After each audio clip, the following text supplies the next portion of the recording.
97, Samantha Horn. Batting 6. Welcome to our final broadcast Maryland number of 28, the Carly weekend Hughes. as College of Charleston softball Batting will 7, wrap the up senior its left homestand fielder by from taking on Greenbridge, Georgia, number the 99, Quakers Allie of Cannon. University of Pennsylvania. Batting, a sophomore designated player from Raleigh, North Carolina, number 23, Record Lily 6-4 Thorpe. coming into the game. And batting ninth, Playing the their senior first third against baseman the from season, Columbus, coming in Indiana, number 8, record Julia Sitterding. and And in the circle Let's take for a the look Cougars, a at the senior lineups. from Greenville, South Starting Carolina, off number 7, with Kendall Penn. Thaxton. Players to watch. And now get on your feet and make some noise. It's time for... And Penn is coached by Christy Noviton in her third season with the Quakers. As we get started in the circle for Charleston is Kendall Thaxton. Kendall Thaxton, a senior, second year here at the College of Charleston after transferring from East Tennessee State University, making her first start of the season. Made her first appearance yesterday as part of a cavalcade of pitchers from the College of Charleston, and although it wasn't a good day overall for the Cougars pitching, you saw some good signs from Thaxton.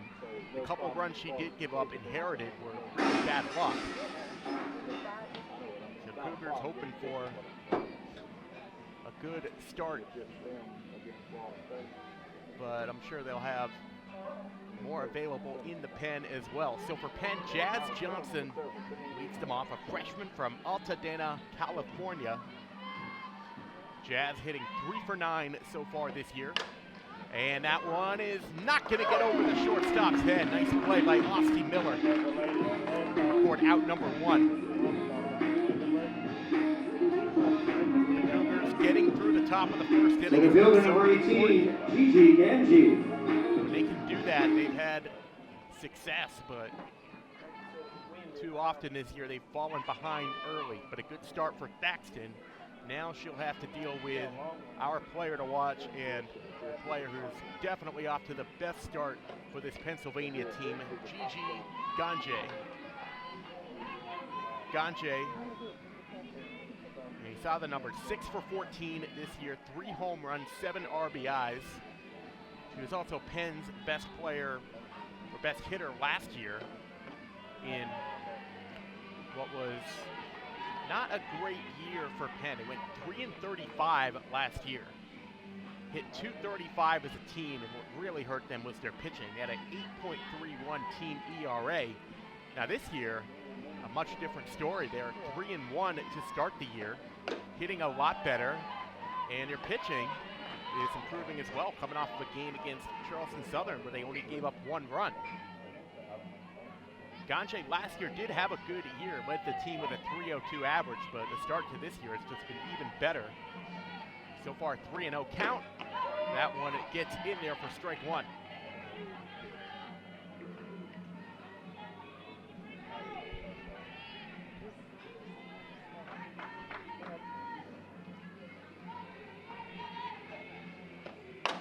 And that ball is hit high, deep. Cannon going back, and that ball is, it looked gone. And yes, it is a fair ball, home run, number 4 of the season for Gigi Ganji. And Hallie Cannon in left field, and Samantha Horn in center are still trying to contend that this ball went foul.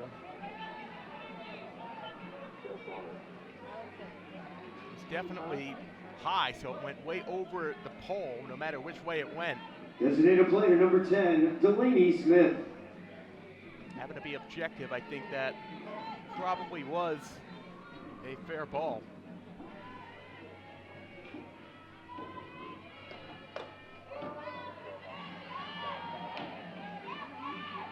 As that one is in there, strike 1. Thaxton will try to recover after giving up the solo shot.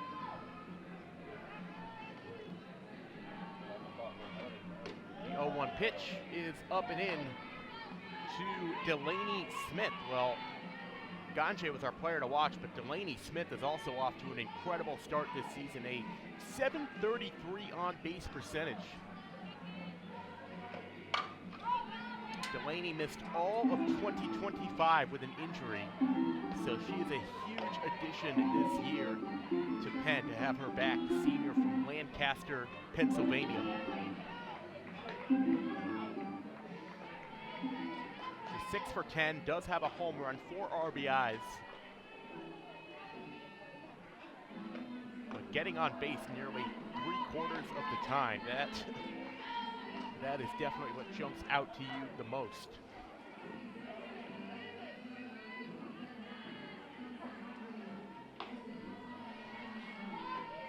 So Thaxton didn't give up any earned runs in the inning and change she pitched yesterday. As this ball is hit high, that will get foul into the College of Charleston bullpen. Will keep the count at 2-2. Thaxton, originally from Greenville, South Carolina, so came back to her home state to play. Even though I'm pretty sure UTSA is actually closer to Greenville, but either way, back to the home state of South Carolina.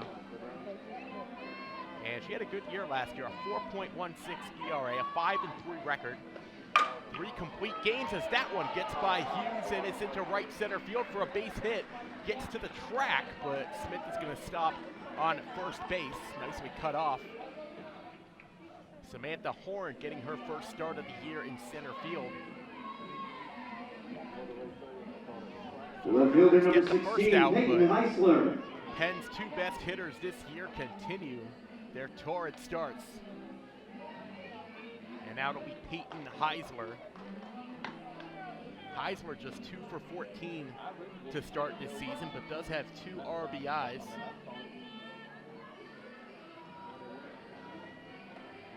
Sophomore from Greenburgh, Pennsylvania. And a time called. Heisler got tired of waiting for the pitch. Now we'll step back in. 1 on, 1 out.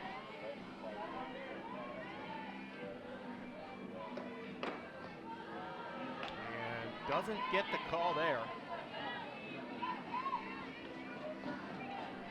Certainly with the umpires yesterday, the overall theme was that they were calling a pretty tight strike zone. So far here, Thaxton not finding the zone against Heisler. A year ago, Kendall struck out 33 batters, walked 15. Hitters hit .291 against her as this one is hit well into right field on the run. Bronwyn Conroy makes a nice catch for out number 2.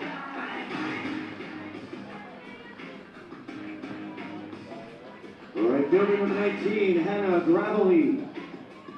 So 2 outs now, a chance for Charleston to get through the inning in relatively good standing. So now batting is Hannah Graveline. Graveline, a freshman from Wilmington, Delaware. 2 for 9 so far this season. 2 for 11, excuse me, but one of those hits a double.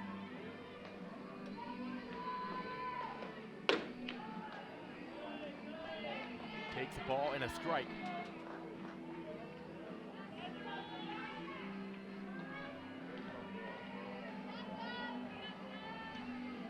Heisler on first base with 2 out.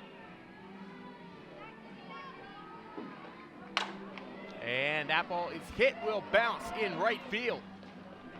3rd hit of the inning for Penn.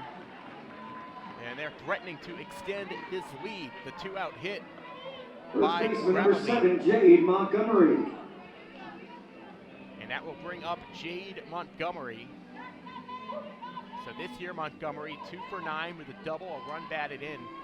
She was one of Penn's better hitters a year ago, hit .253 and led the team with 6 home runs.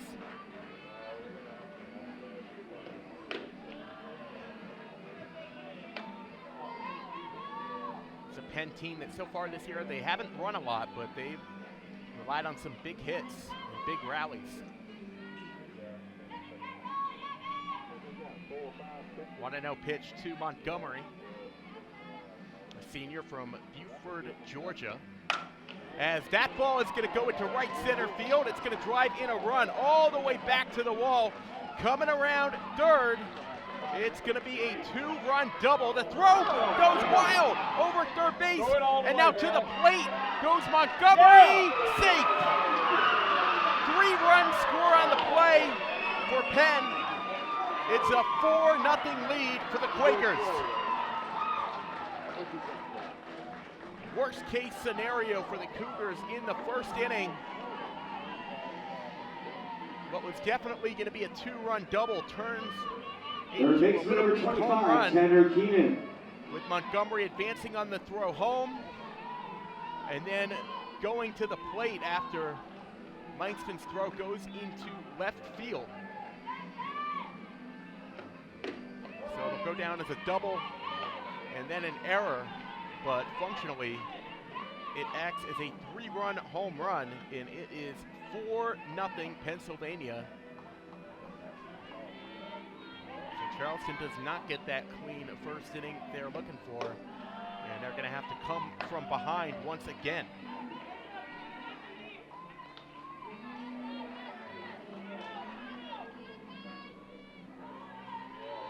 Tanner Keenan now is the batter.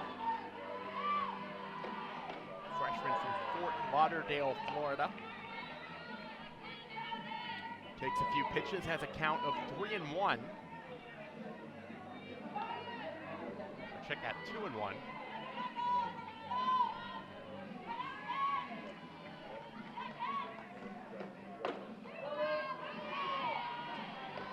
And that one is taken to be 2-2. There's action in the bullpen. Looks like Campbell Shane is warming up. Charleston definitely is going to want Thaxton to at least get through the inning as the 2-2 is fouled.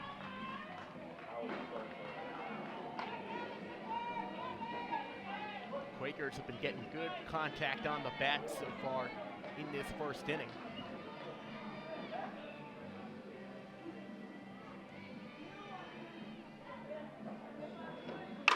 As that ball is hit well into left field, but Cannon will make the catch on the run for the final out. But Penn puts up 4. Jade Montgomery with the biggest hit of the inning. And let's not forget another home run for Ganji. A really good start for Penn as they try to continue. It's been a great start to the season for them. You're watching on the Charleston Sports Network.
Penn takes the field with a 4-0 lead. They'll entrust it to Ainsley Pemberton.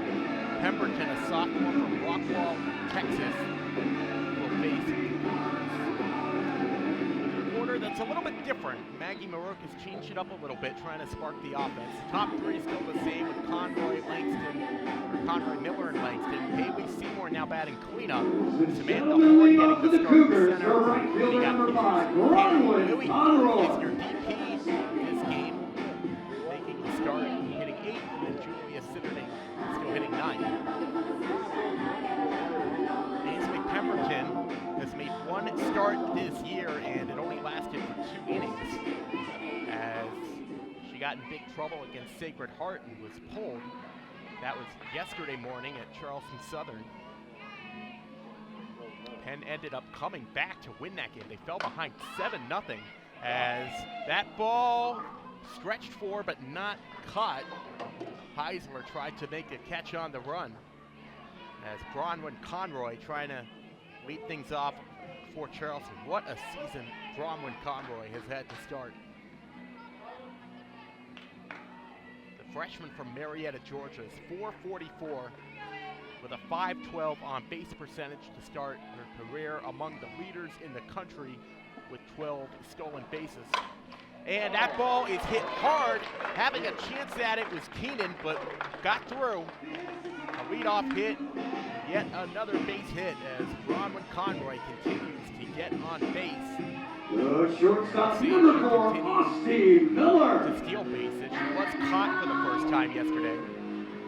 The overall 12 for 13 on the year. So it's Austin Miller, the senior from Bradford, Ohio. Last year was her first year transferring from Ohio. And there goes Conroy. This is going to be close, but there's not going to be a play. The throw was a little bit wide, and Johnson could not come up with it. Stolen base number 13 on the season.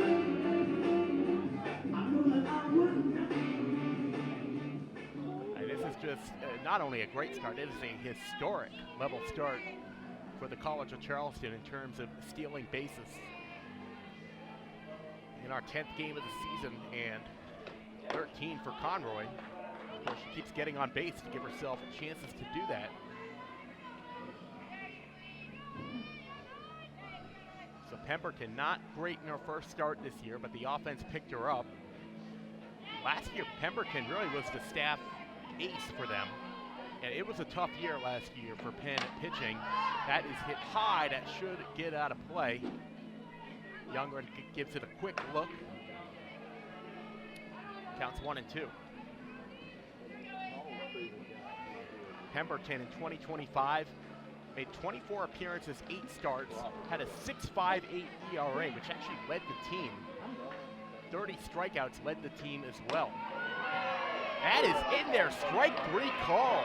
Austin Miller down on strikes. Making a tough pitch, and Pemberton is the first strikeout of the game. Leela Langston. So now it's Leela Langston, who just continues to be an absolute machine for the Cougars. Another couple hits and a walk yesterday, or in the last game yesterday. Had a triple in the game before. It was one of the key plays that helped Charleston beat UConn. Langston this year, a .485 batting average, which is every game turns less and less into a hot start and more into, wow, she really, well, not that she's going to hit .485 the whole year, but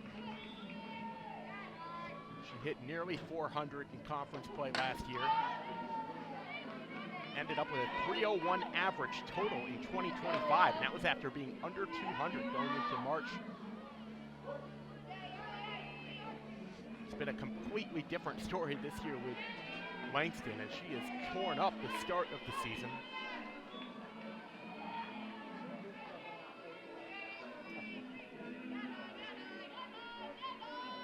Also has a .526 on base percentage this year. Now 3 extra base hits as well. That ball is hit foul. Third base coach Rob Sidwell was ready to avoid it. Conroy aboard second base. Cougars looking to at least get one back here in this first inning.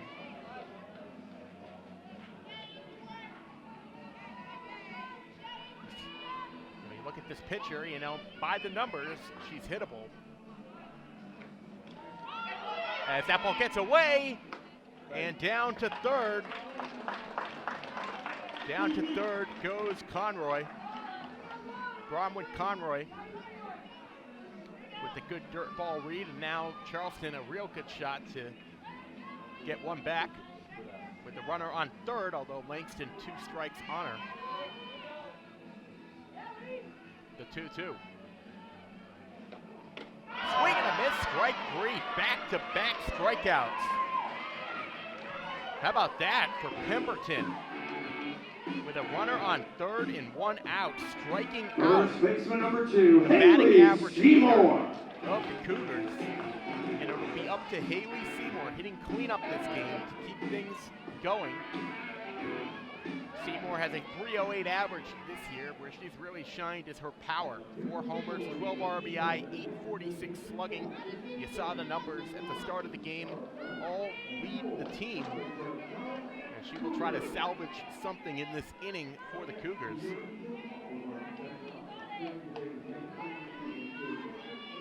Who started off nicely, got Conroy aboard. She stole second and got to third with one out. The 1-0 Seymour takes it inside, ball 2.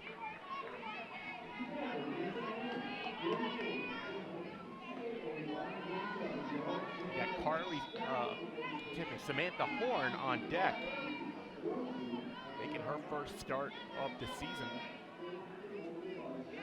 Should Seymour get on?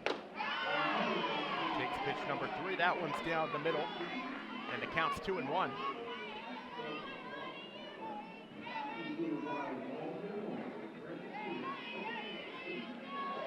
This would be such a good boost to Pemberton's confidence if she can get through this, the top of the Charleston order, and strand that runner. And Seymour fouls it off, 2-2 count. Haley, a sophomore from Winter Garden, Florida. Only had 4 hits all of last year. Already got 4 home runs in this year.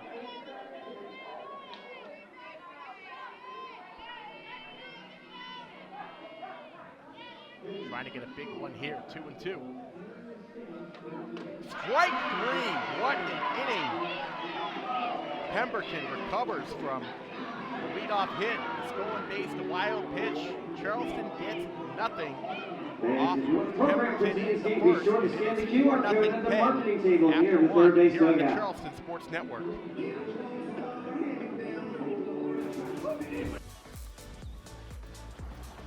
If you want to change the world, you need to change your world.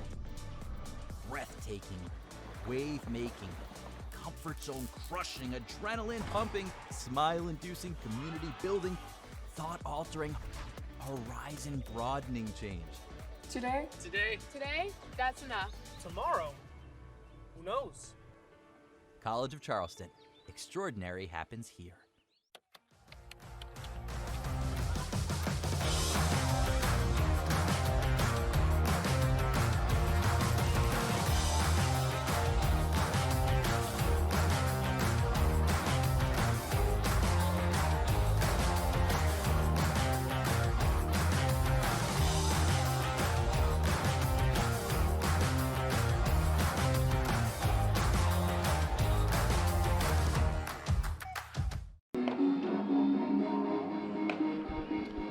Into the second inning, Charleston's going to have to come from a hole, 4-0. First inning, all Pennsylvania.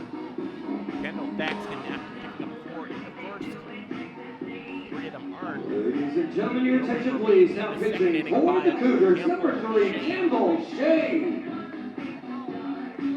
Shane, the sophomore from Mooresville, North Carolina. Leading off for the Quakers, the second baseman, number 3, Danny Freer. Last year pitched 18 innings, had a 7.5 ERA, a 1-3 record. This year has gotten unlucky a couple of times in terms of the unearned runs, but overall the numbers pretty strong this year for Shane. As the first pitch in there is a ball 1. Danny Freer, the leadoff hitter for Penn in the second.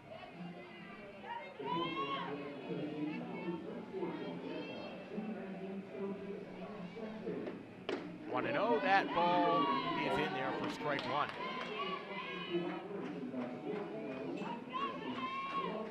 Campbell Shane, a 2.55 ERA in 11 innings pitched this year. Batters are hitting .375 against her.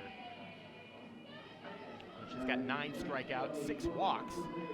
was 9-3 going into yesterday, and got called for a few close pitches. The crowd certainly didn't like the way the home plate umpire was calling Shane's pitches in last night's game.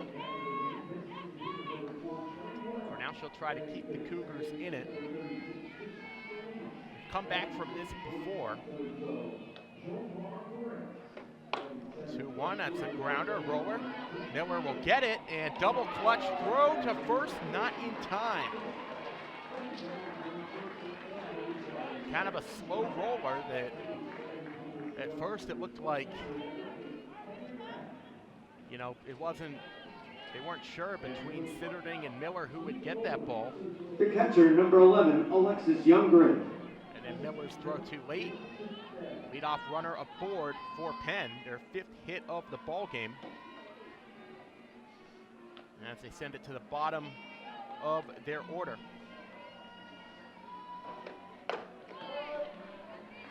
Strike one. Strike one to Alexis Youngren. Youngren, the catcher, is a sophomore from New Lenox, Illinois.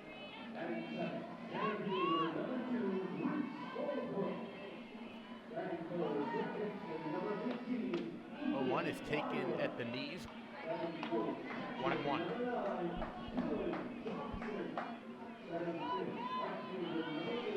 So Penn coming into this game only 3 stolen bases all season. So that's not really been a big part of their game this year.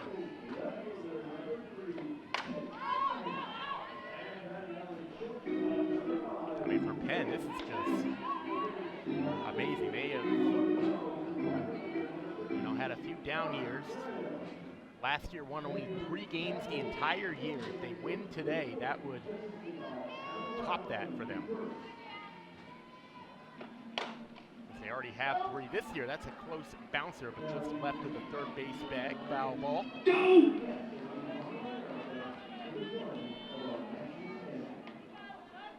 Mentioned yesterday, Penn, yesterday morning, afternoon, they had a dramatic victory. They were down 7-0 against Sacred Heart, and their offense broke out. They ended up with 9 runs. They were still down 8-4 in the 6th inning, came back, won 9-8. And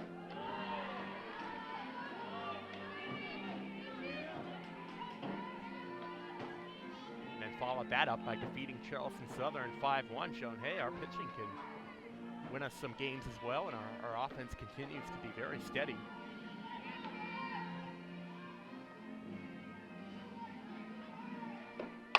As that ball is hit hard, Cannon's not going to be able to get that, and that goes to the wall. Runners advancing to second and third. They'll both make it, and the hit parade continues for the Penn Quakers. The bottom of the order getting it done. The infield single, and now a double by Alexis Youngren. The shortstop, number 1, Jazz Langston Johnson. and the rest of the infield will go to talk to Shane as this game is in danger of getting out of control from the Cougars as they now face the top of the order again. Jazz Johnson coming up for a second time.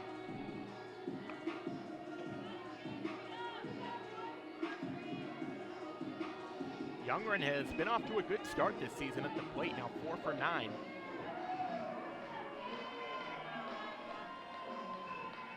Jazz Johnson, 3 for 10.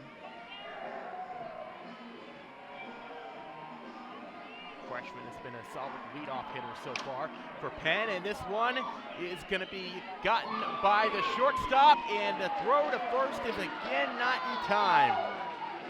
Another base hit. They're getting them in every way. Penn is. They lead 5-0 and Gigi Ganji. still have nobody out first and third. Off the bat, it looked headed for center field. Miller was able to get to it. Probably saved the second run, but it's not good enough to prevent a hit. And now Ganji is up. And there goes the runner again. We said Penn hadn't stolen many this year. Well, that's their 4th.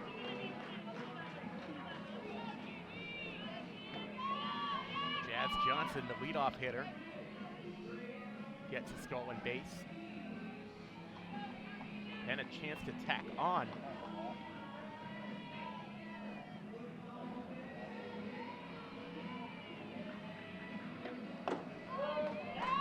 Everything's already going so well for Penn. Now they have the best part of their order up. Charleston is going to need something to turn the momentum of this game. Came back from 5-0 down against St. John's in the second inning. Same exact situation as this game, where they gave up 4 in the first and 1 in the second. At this point, Charleston's going to have to do a lot of work to keep it to 1 in the second.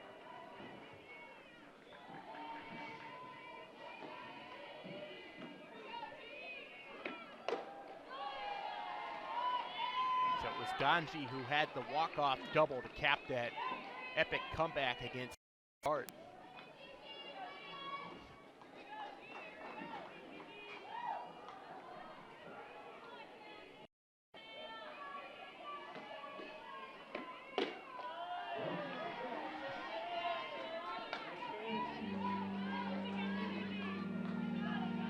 Now 4 home runs on the year, so we had her and Haley Seymour on the graphic. Now she's done the same thing. 4 home runs in her first 5 games this year. And still a lot left to play in this one as well. The 3-2. That ball just misses, so after an 0-2 count, Campbell Shane is unable to get Ganji to chase. And she's aboard. Designated player number 10, Delaney Smith. Just about everybody may be available in the bullpen today for Charleston. Raymond and Cutter warming up. 6 different pitchers pitched yesterday, none for more than 2 innings. In the second game yesterday, in the first game, Mackenzie Mathis went all 7.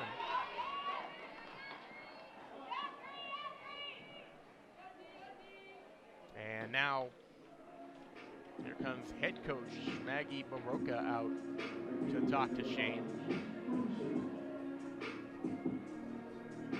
Not even the pitching coach, Crawford, is right to Baroka. She's going to try to get this team to turn this game around, as it's, for now, still early, but could get late in a hurry. Especially with Delaney Smith at bat, as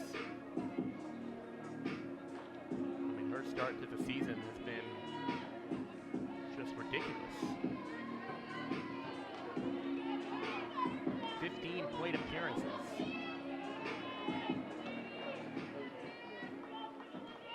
16 plate appearances, 11 times, or 12 times on base, and 800, or 750, do some math in my head based on this game, 750 on base percentage to start the year for Delaney Smith.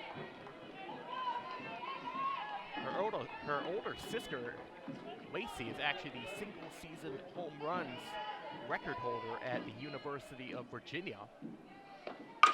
And Delaney into right field, another base hit. She continues to be unconscious. 2 runs are going to score. It's 7-0 Penn.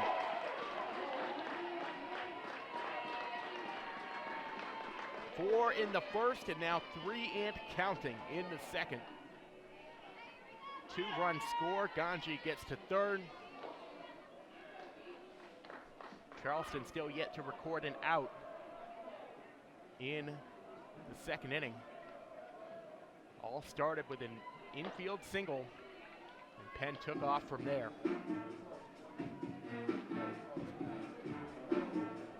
Ladies and gentlemen, your attention please. Pitch running on first base for Penn, number 6, Maya Hartley. Pennsylvania using their pinch runner now.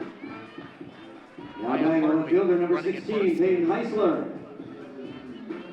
Hartley running for Delaney Smith. I would assume Smith is going to come in the game right after. Get her bat back in the order. As now Heisler is up. Heisler 0 for 1, hit a decent ball to right, but it was caught by Conroy. That's a hard bouncer. Sitterding makes the play, gets the out at second. So the Cougars get their first out, but Penn gets another run. And they put up 4 now in each of the first 2 innings. Sitterding tried to start a double play there. Right fielder number 19, Hannah Gravely. And gets the RBI ground out fielder's choice. Now Hannah Graveline, who had one of the more underrated hits in the first inning. Cougars could have gotten out of that inning with just 1, but Graveline got a hit and allowed Montgomery the chance for that huge extra base hit that turned into her coming all the way around to score.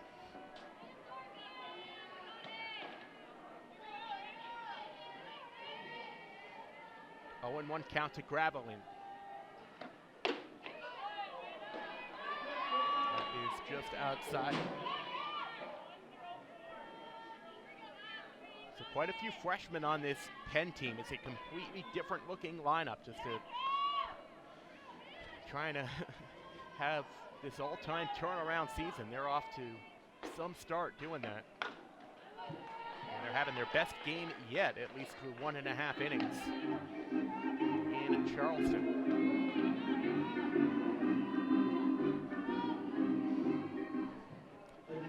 Just turned noon, which was the time this game was supposed to start.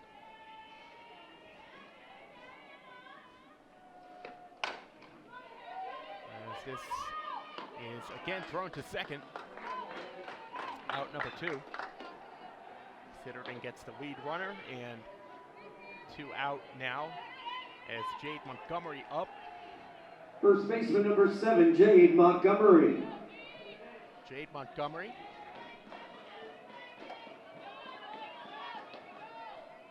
And still looking for her first outside the park home run this year, but did have the double and then came around to score on the error. Drove in 2 runs back in the first inning. Already the 14th batter that Penn has sent up to the plate in the first 2 innings.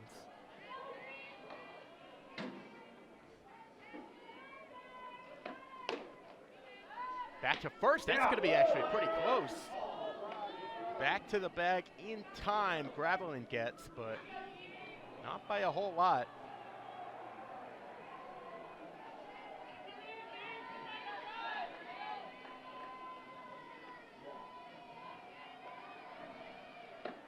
One pitch gets past Shane, but the unassisted play is made by Miller. So Charleston ends the inning strong as Shane gets a few groundouts, but not before Penn gets another 4 runs. Cougars in their largest deficit of the season, 8-0 here on the Charleston Sports Network. Return to the field. Score the winning shot. Beat your personal record. Team up with MUSC Health Sports Medicine for all your sports-related injury care and rehabilitation. MUSC Health is the official sports medicine provider for your favorite local teams. From semi-pro athletes to weekend warriors, our sports medicine team provides state-of-the-art injury prevention, treatment, surgery, and rehabilitation for athletes of all ages. Go where the pros go. Schedule an appointment today.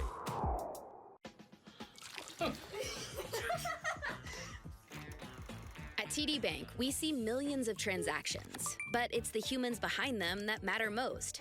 It's why we're leaders, with guidance and solutions that put people at the center. That's how every TD employee helps make our bank the greet you and your dog by your name, open longer when you need us kind of place. Because believing people matter most is how we're making banking unexpectedly human.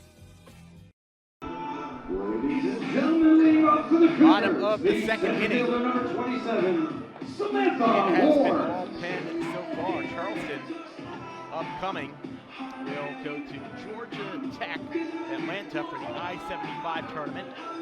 Georgia Tech, Purdue in a neutral site game, and then again at Georgia Tech. That's what's coming up the 19th and 20th for them.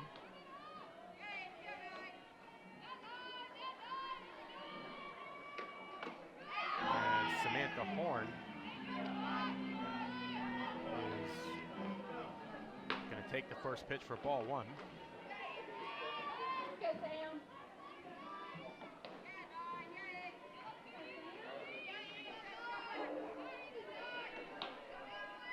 By the way, because we're not at home, we're mention that February 20th, the date you just saw, that's Haley Seymour's birthday. And Samantha Horn actually has her birthday 2 days from today. So happy early one. And she'll get the start. So far this year, Samantha Horn 2 for 3. All in pinch hit appearances. And stayed in the game and played some center field last night. Counts 3-0. So Ainsley Pemberton, who has given up a lot of runs in certain starts last year and then this year, but she's got to be pitching with some confidence now after getting through that first inning. 3 strikeouts in a row. Charleston as a team this year coming into the game had struck out 5.1 times per game. So really not a lot of bat on the ball. And here they strike out 3 times back-to-back in the first inning with some of their best hitters. But they're going to get their leadoff runner here. Well, it's got to start somewhere. Maybe that's the way it starts for Charleston. Sam Horn aboard with a walk. Second baseman number 28, Carly Hughes. Carly Hughes, the senior, gets the start at second base today.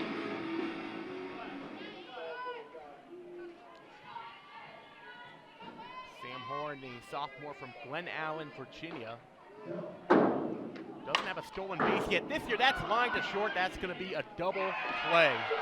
Just nothing going right for Charleston today. Hughes hits it really solid, and as before that ball was even in the glove of Johnson, it was a guaranteed double play with the way Horn was already too far off the bag.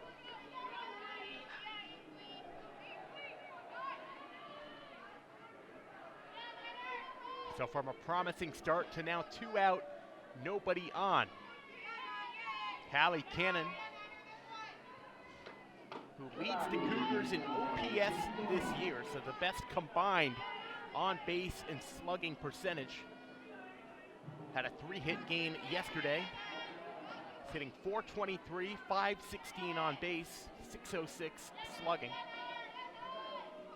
Would have really liked to get her with runners on to try to get a rally going. That ball is going to nearly hit the bag at third, but just misses it.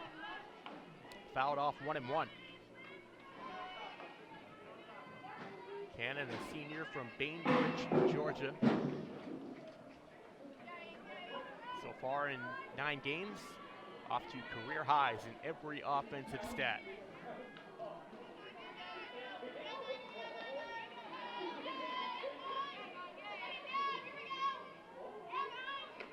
The 1-1 takes a big cut. Come on, Hallie, let's go. Get your hit. Charleston, I'm sure that they're trying to have confidence that they can come back.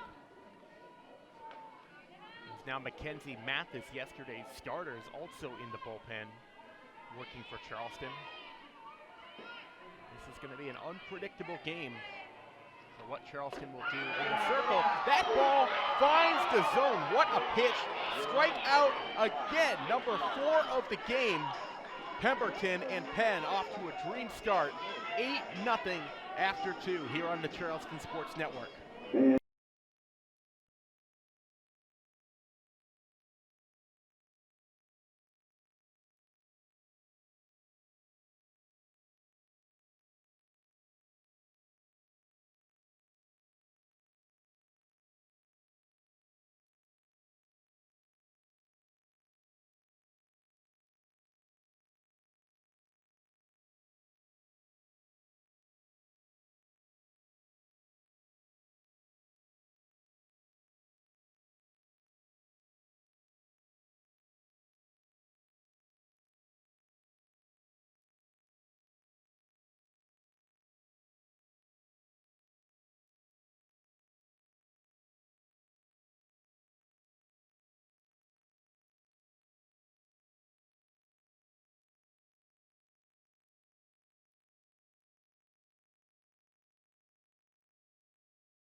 Into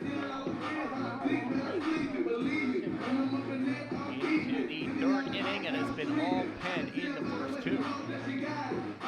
It's as if Penn got the memo that this game was starting early, and Charleston didn't. As next home game, Ladies and gentlemen, leading off for the Quakers, third baseman number 25, Tanner Keenan. 6 days from today, February 21st, senior day for the Charleston men's basketball team. Be there on Saturday. And wear stripes. Jules Raymond is the third pitcher Charleston's gonna try. As they try to find somebody who can hold this scorching hot lineup and also give them a little bit of length. Raymond from Warren, New Jersey. This year's given up 8 runs in 9 1/3 innings so far. A couple of nice pitches there, so a good start for Jules. She struck out 4, walked 5 so far in a short sample this year.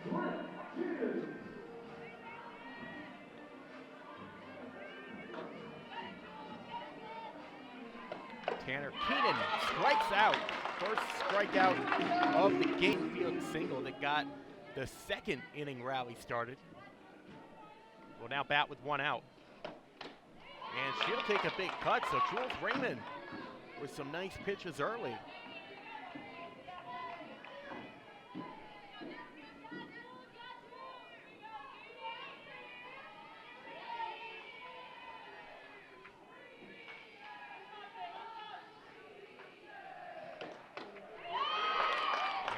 Strike 2. Well, I mentioned Charleston as a team this year didn't strike out a whole lot. That does go both ways. They are also striking out opponents just over 5 times per game. But now Jules Raymond getting some really good swing and miss action. Doesn't get it on that one, 1-2.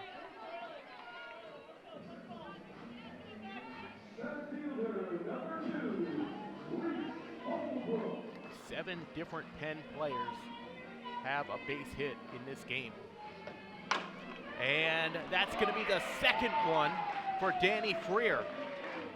A couple of swing and misses, down 0-2, no problem. Lines it into left field. As Penn has now gotten 9 hits on the game. The catcher, number 11, Alexis Youngren. So up comes Alexis Youngren. Youngren, the number 9 hitter who's off to a really good start this season. 4 for 9. That hits it high. That will hang. And Conroy can't get it. Hughes is going to have to recover. But able to get to second base is Freer.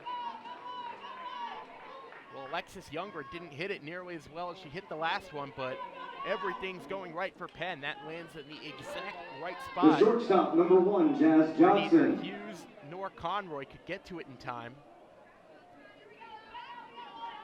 Conroy tried to make the diving catch and came up empty. Multiple base runners on again for Penn as they go to their top of the order. Jazz Johnson's going to try to bunt, but cannot make contact. Strike 1. Johnson lined out in the first inning. Had an RBI single last one. So far she's been up in every inning.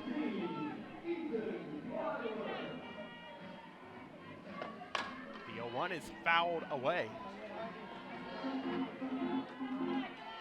So Raymond appeared to get off to such a good start. A strikeout, getting a couple of swings and misses. But then Freer gets the hit. Youngren swings at the first pitch and at first appears to be a pop fly, but just lands out there in shallow right field. Not an error, just a hit that was in the right spot. The 0-2, that ball is going to get foul and just out of the reach of Haley Seymour.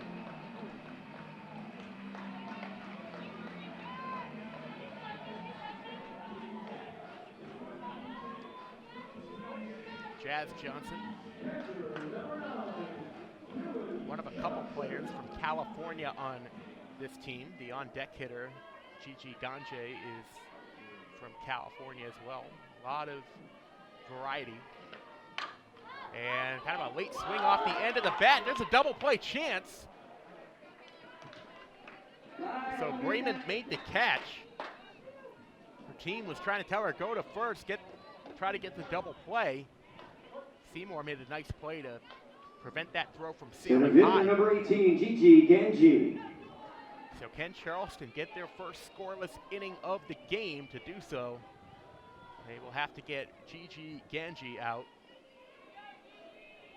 First time up, homered to left field. That got everything started for Penn. Second time up, she walked.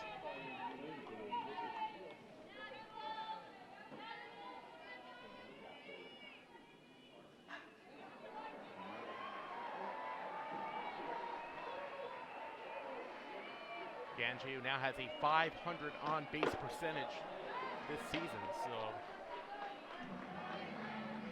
they're not getting her out all that often, and every pitcher.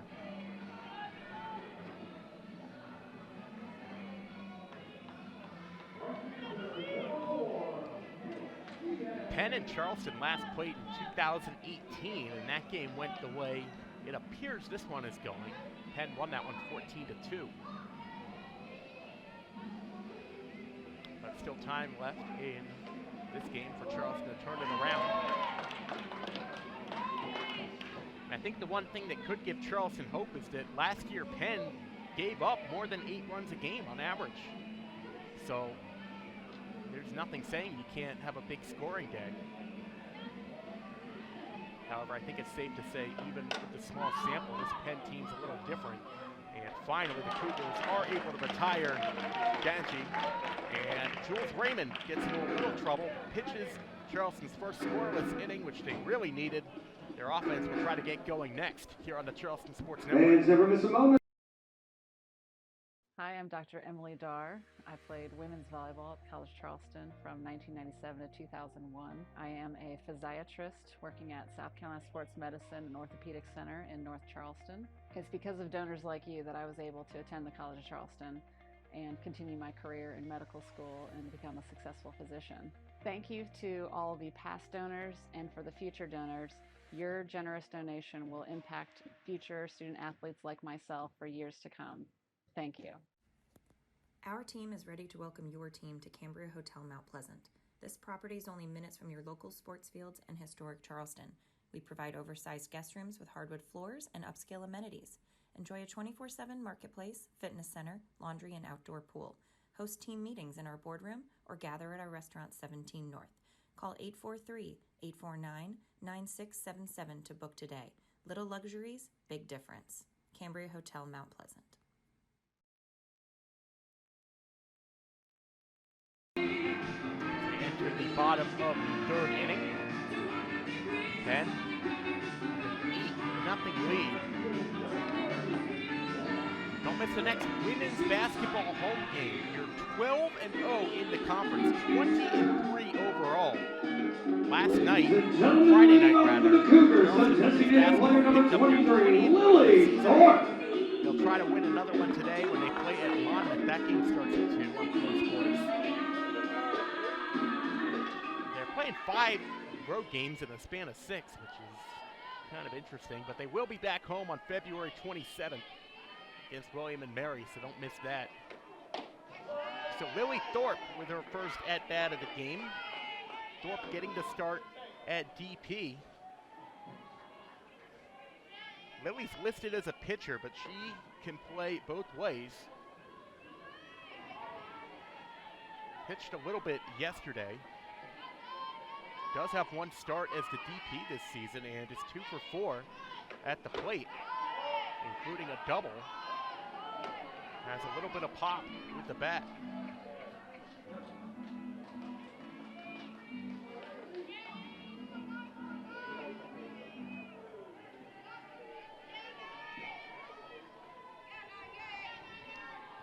Sophomore out of Raleigh, North Carolina. Hey, yo. Takes a 2-1 count. A year ago, Thorpe only got one at bat. It was 0 for 1. But this year, already with her second start, so that shows you, and certainly with her already having a couple hits, including a double, that she can be a real weapon in this lineup.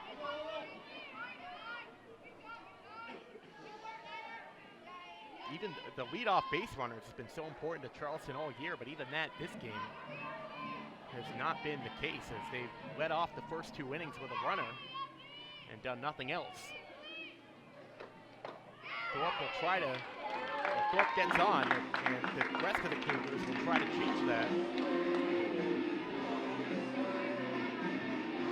So 1 on, nobody out for Julia Sitterding. Third baseman number 8, Julia Sitterding. Sitterding, a senior from Columbus, Indiana, 2 years here after 2 years at Middle Tennessee State. Has so far off to the best start in her career, a .276 batting average. All singles, but is pretty good at getting the bat on the ball. And even when they play her in, she can get that little looping single over to left. Keenan playing about a quarter of the way in from third. I don't think the Cougars are going to bunt down this many runs unless they really think they can catch somebody off guard. So I don't expect it from Sitterding. And she hasn't shown it yet on a pitch. Counts 1-1 after that one finds the strike zone.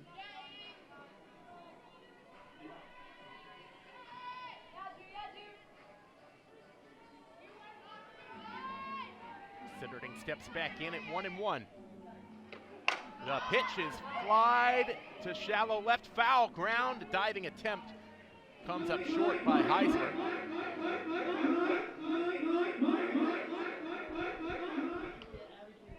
But that's Julia's kind of hit, the little bloop the other way. Maybe not to stay in the air quite that long. She'll bat with a ball and 2 strikes. And fouls it back.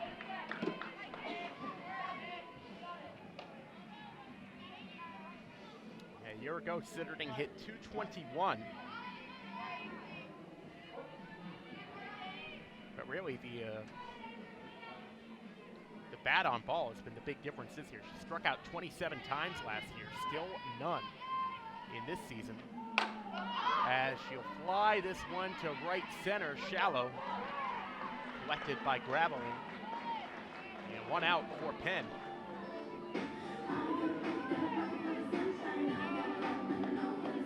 Charleston drops to Right fielder 5 number in the 5, game with runners on Conroy. base. Bronwyn Conroy has the only Charleston hit of this game. She singled into left field in the first inning.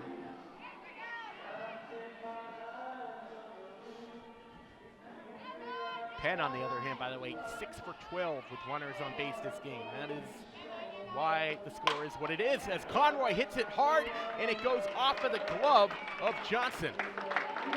That's the second time Bronwyn has hit one so hard that a Penn infielder couldn't get it with the glove. This one was a play that maybe should have been made, but they do rule it a base hit. Shortstop number 4, Austin Miller. Even if Johnson had gotten that, would have been a difficult task to throw out Conroy with her speed. So now you got 2 on base for the first time this game, Charleston. Austin Miller struck out looking and hits it over the head of the second baseman and keeps it going. Miller's going to try to stretch the second, makes it. Everybody advances 2, and Charleston's on the board. Lily Thorpe scores. Conroy to third. It's 8-1. And maybe that's the one Charleston needs to get going. Austin Miller has had so many of those this year that have been caught. But that one finds its way over Freer, as now Penn facing a little bit of time this game. The catcher, number 21, Leila Langston. Kind of feels like for Charleston to get back in, they have to at the very least get these 2 runs in as well. Leila Langston 0 for 1 with a strikeout.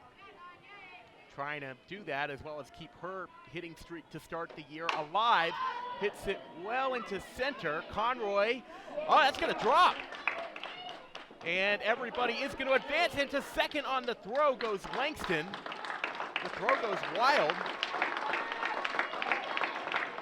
So it's 8-2. When I first saw that ball, I was trying to think of whether or not Conroy would have the speed to score. I thought that she probably would have.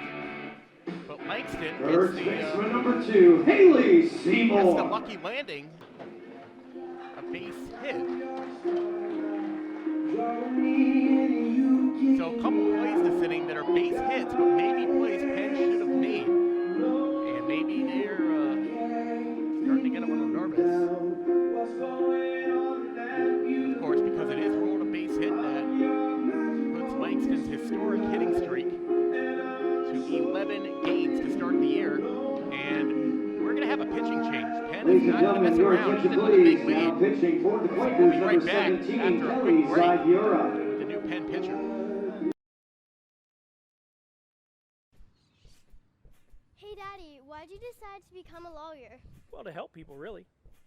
I remember when I was your age, Pop taught me that the best way to help people is to be a good teammate and be a good leader. And as a lawyer, I get to do that every day. Huh, that's pretty cool. When you get older, maybe you'll want to be a lawyer too. Nah, I'll probably be a gymnast.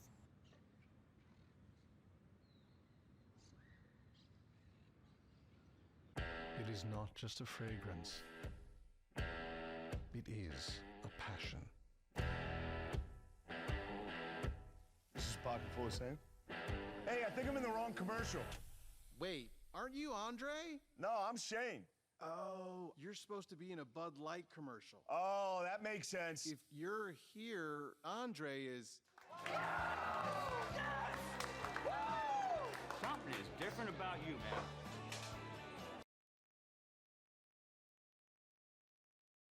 To cheer about for the first time this game. They fell behind 8-0, but now have it 8-2 with 2 runners still in scoring position, 1 out in the 3rd inning. Kelly Zagira comes in to relieve Pemberton. Pemberton got 4 strikeouts, but eventually started picking up hits. And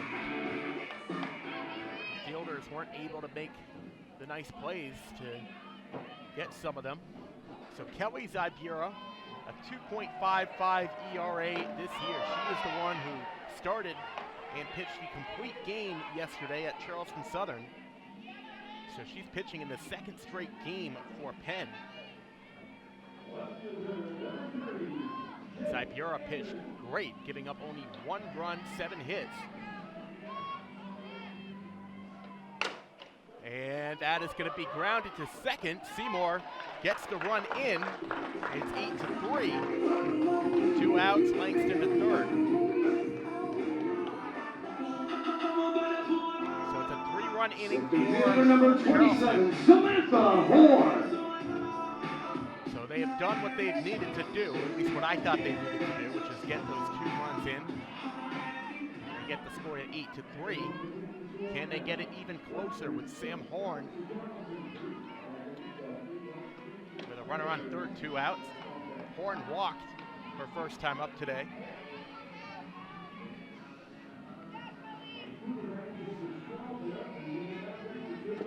Was a leadoff walk this inning, really more than anything, that started the end for Pemberton.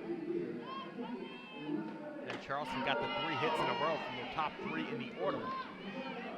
But all 3 hits, all 3 of them made contact with the Penn fielder's glove. They were well hit balls. Cougars did their job getting the ball in play. But if Penn ends up letting this become a game, they could look at that. Count is 2-1 to Horn. Zaibura last year an 8.88 ERA in 64 innings. 22 strikeouts the entire year. As Horn into left field, I was just about to say, Zybura's biggest weakness last year was giving up the long ball. She gave up 16 home runs in 64 innings pitched. Horn, for a moment, looked like she might have had her career first, or at least an extra baser. That's why it was such an encouraging start for Zybura and the team to do what she did yesterday at the CSU softball complex. The 2-2 is low, a good take. Full count to Horn. This is the first career start for Samantha Horn. Appeared in 20 games last year, mainly as a pinch runner, just 3 at-bats. On to 3-2, fouls it into her, luckily into her shoe, not her ankle there. And we'll do the 3-2 again. Horn didn't have a hit, but had 2 walks last year. And this year has gotten on base 3 times in 4 plate appearances. And make it 5. Samantha Horn has now walked in half of her career plate appearances. Keeps the inning going. Carly Hughes will get a shot. Second baseman number 28, Carly Hughes. In the second inning, Carly Hughes hit a line drive to shortstop, which ended up being a double play.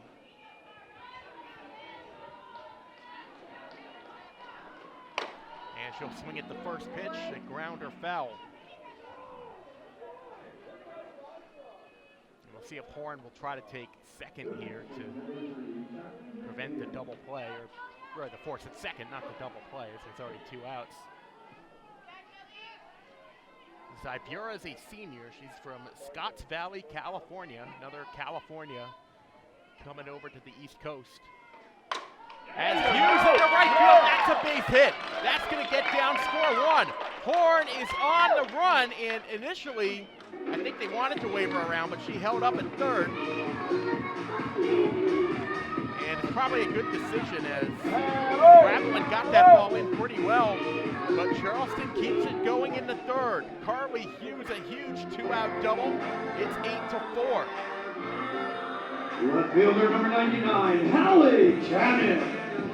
So Charleston with their 9th batter to the plate this inning. Timeout called by Penn. Youngren goes out to talk to Zybura. We're the 3 best friends that anyone can have. We're the 3 best friends that anyone can have. So Charleston's had a few comebacks this year, but this one would really top all of them. 8-0. They've cut it in half now and are playing with a lot of momentum. Jules Raymond threw a scoreless 3rd inning, and the offense came to life. 4 runs, Charleston's tied their biggest scoring inning of the year. 1 hit by Cannon away from breaking it. She is 0 for 1 with a strikeout. And takes a big cut, strike 1. As well as Zybura pitched yesterday, and she gives up a couple more hits. Penn may regret pulling Pemberton, who had given up a few hits, but again, all of them touched glove. As Cannon hits it hard, and this one is scooped up at third, and a really needed fielding play by Penn as Keenan turns the out. So the Cougars inning will end at 4, but they do get back in this game, 8-4 after 3 here on the Charleston Sports Network. And action. Directing a goat on a film set? Now that's hard. But calling George Sink Injury Lawyers at all 9s after an accident? That's easy. Hurt on the road or at work, get the GOAT and call all 9s now. Hendrick. Getting cash for your car is as easy as 1, 2, 3 with Hendrick Buys Cars. Step 1, visit HendrickBuysCars.com. Enter your license plate number or VIN. Step 2, answer some simple questions and receive a cash offer in seconds. Step 3, claim your offer and you're good to go. It's the easy way to sell your car, fast. We'll even come and pick it up. Get cash for your car now and you don't have to buy one of ours. Learn more at HendrickBuysCars.com.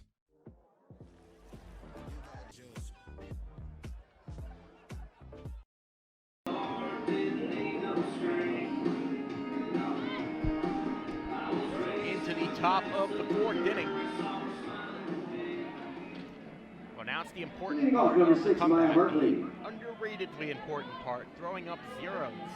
This is what Charleston couldn't do yesterday. Every time they got back in it against Western Carolina, the Catamounts would immediately respond with some insurance runs.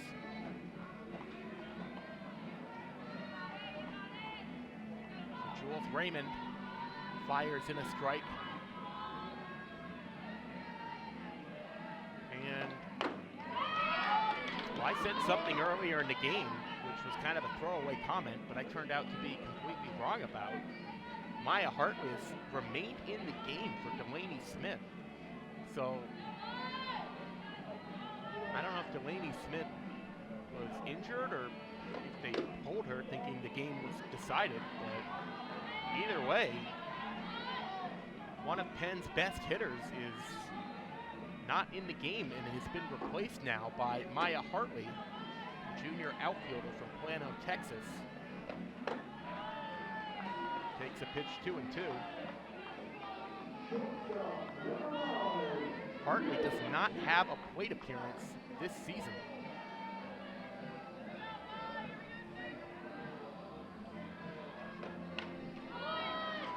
Last year she had 26 at-bats, got 7 hits, but still was mainly a runner last season. She'll try to get the momentum back to Penn, as now she finds herself in the number 3 batting spot. Fouls off a couple of pitches. Trying to battle Raymond here.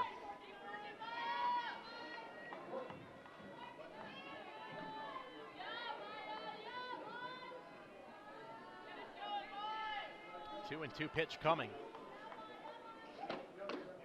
That ball is in there, strike 3, and Jules Raymond, a good start to the 4th inning, her 2nd strikeout.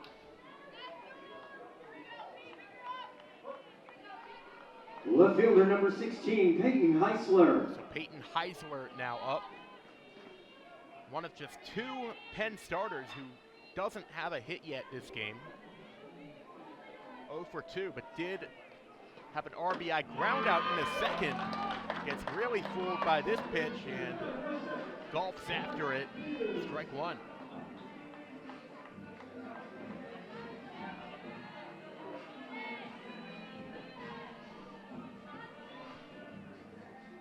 It's the first time a Cougar pitcher today has come out for a 2nd inning.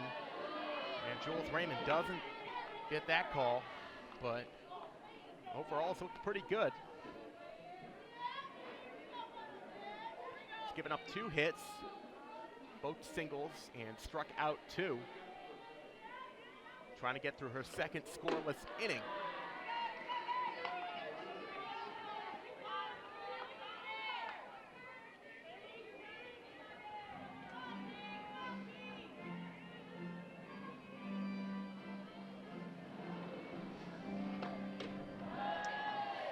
And with what I was saying at the beginning of this inning, it makes it even more interesting because last game it was Jules Raymond who was in that spot. She came in the top of the 5th when the Cougars had gotten the score back to 5-3 and gave up 2 hits to start the inning.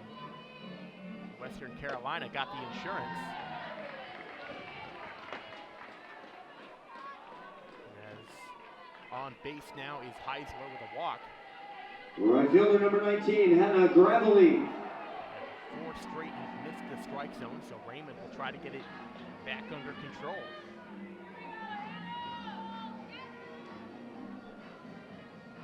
Hannah Gravely. 1 for 2. And that one's lined to first, double play. And the Cougars get one of those back. They got, bitten by one of those back in the 2nd inning. Haley Seymour, a double play unassisted to end the inning. And the Cougars making a quick one in the top of the 4th. Stays 8-4. You're watching the Charleston Fans, Sports be sure to Network. enjoy all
feeling of this game has changed a little bit. More than a little bit as we go to the bottom of the 4th inning. Penn will remain with their second pitcher of the game, Kelly Zybura. Ladies and gentlemen, leading off with the Cougars, the designated play number 23, Lily Thorpe. Thorpe, who led off everything by getting a walk to lead last inning, sparking a 4-run Charleston rally, will lead off again to start the 4th.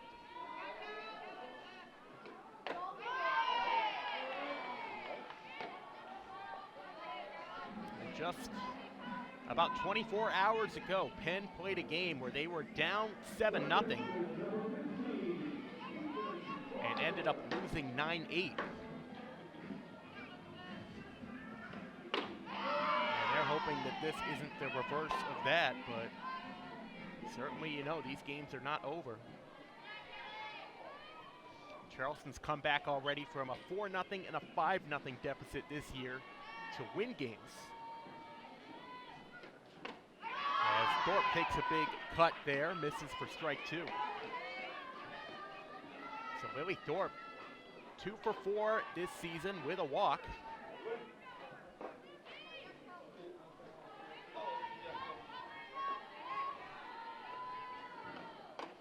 And Zybura misses high.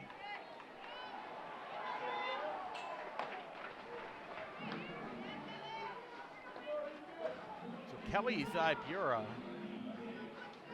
says charged with 2 earned runs. I don't think that is right. Because when she came into the game, it was 8-2. Second and third. She let the inherited runners score, but none of her own. Thorpe again with a good eye has worked the count. 3-2. And gets a piece of it, and we'll do it again. Wind starting to blow a little bit now, blowing in from right to left. You see the flag way in the distance.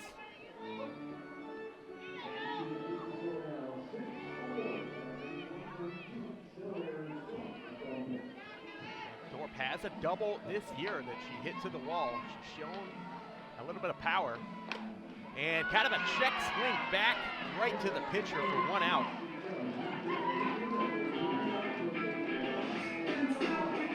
Third baseman number 8, Julia Finderden. For the first time all game, believe it or not, Penn gets the leadoff hitter out for Charleston.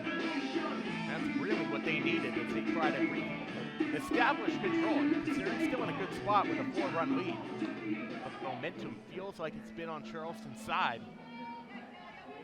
Now 1 out, nobody on. Infield playing in, even with nobody on base.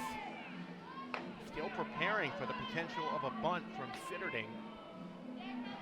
And last year, Sitterding did bunt a lot. She hasn't as much this year.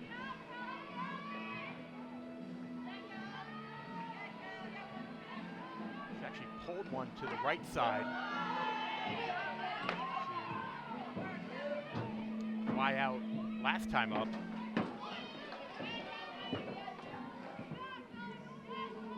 1-1 count here to Julia. Trying to get on for the top of the order.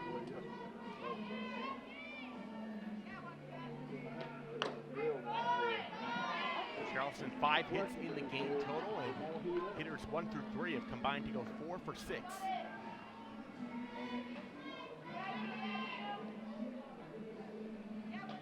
Charleston trying to start another rally.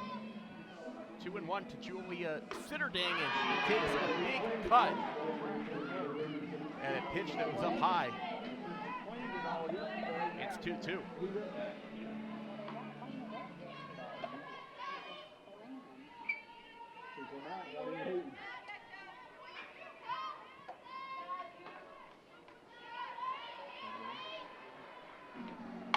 And up the middle, that one bounces off the glove, and Sitterding stays at first before anybody can field it cleanly. Another ball off the tip of the glove of a Penn player. as a result of a hard hit ball from Charleston. Right fielder number 5, Bronwyn Conroy. After Penn got the brakes on those for the first 2 innings, not so here. 1-out single for Julia Sitterding as the top of the order comes up.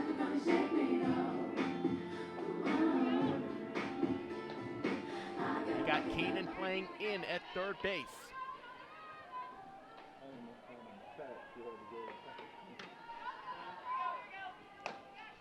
Bronwyn Conroy is 2 for 2.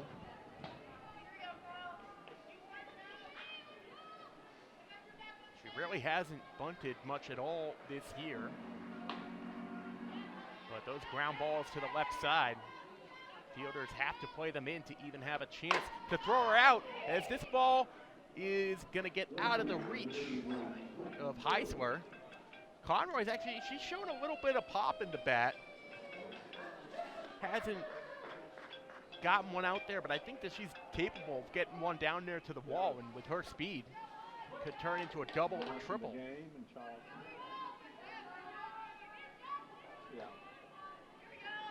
So the count's 1-1.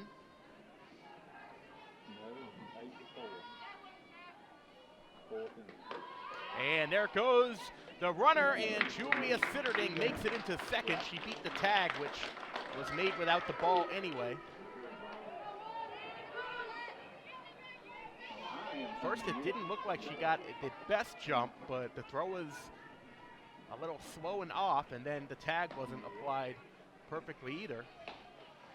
So runner in scoring position for the Cougars as they try to continue to climb their way back. 2-1. And that ball is going to get fair into left field. Sitterding stops at third, Conroy to second.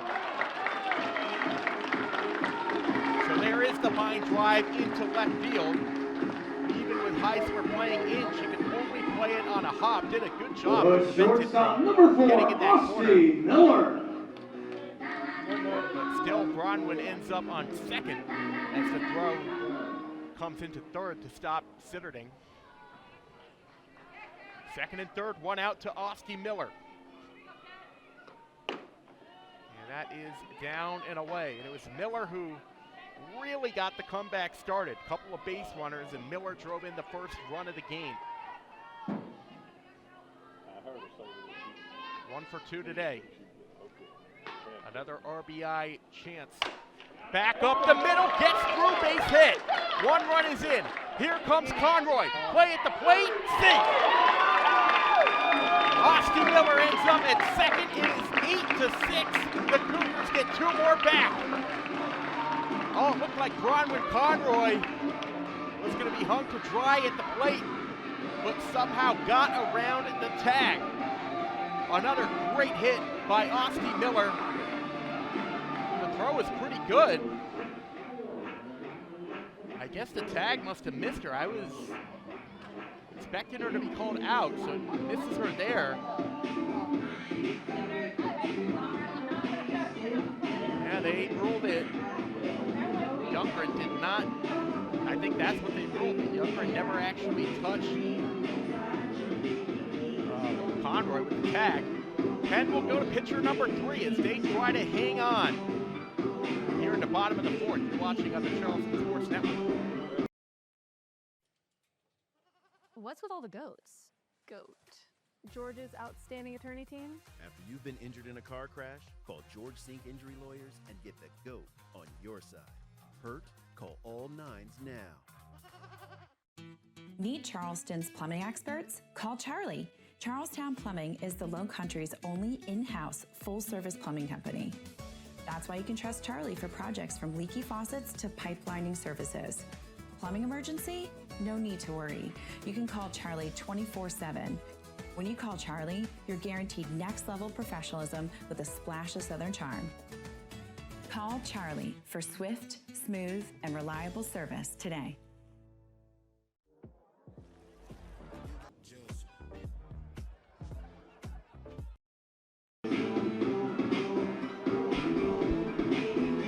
So the pitcher now for Penn, their 3rd of the game, will be Morgan Sullivan.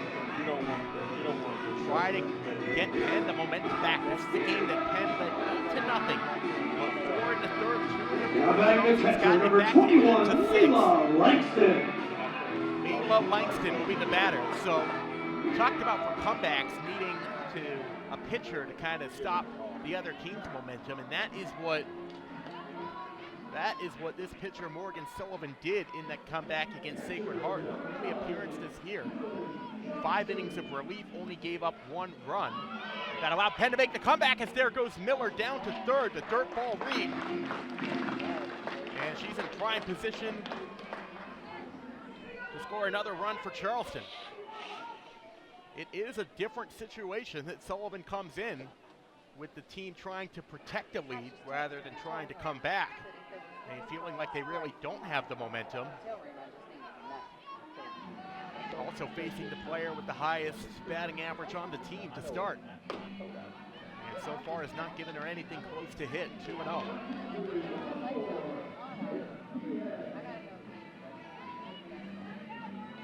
This is another player who Penn doesn't really know what they have yet. Last year, she did pitch 40 innings with a 9.1 ERA. This year just a 1 appearance, but she shut down a Sacred Heart team that was dominating them. Now we'll try to stop Charleston's rally in its tracks as Langston gets set for the 2-1. Flare to right center field. Coming in to make the catch is the right fielder. Into home, Austin Miller makes it safely. A sac fly for Langston, and the Cougars are within 1.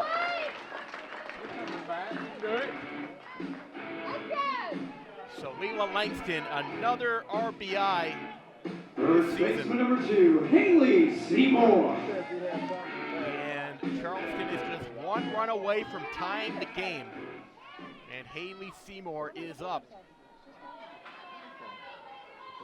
Seymour, who's 0 for 2, but did drive in a run last inning, gets one into high right center field, but is shallow enough, and a play is made by Ganji. So Penn out of the inning still with the lead, but only by a thread.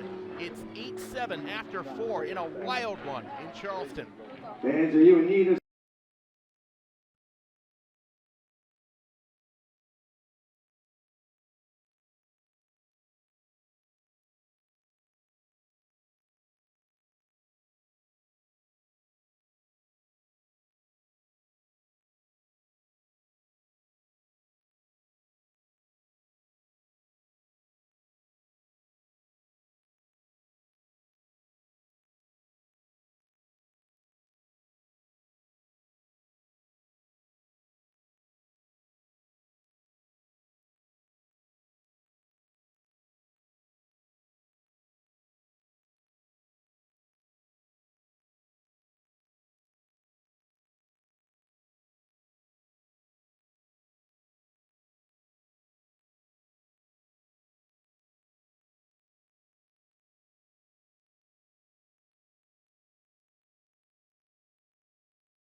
innings, the score is 8-7.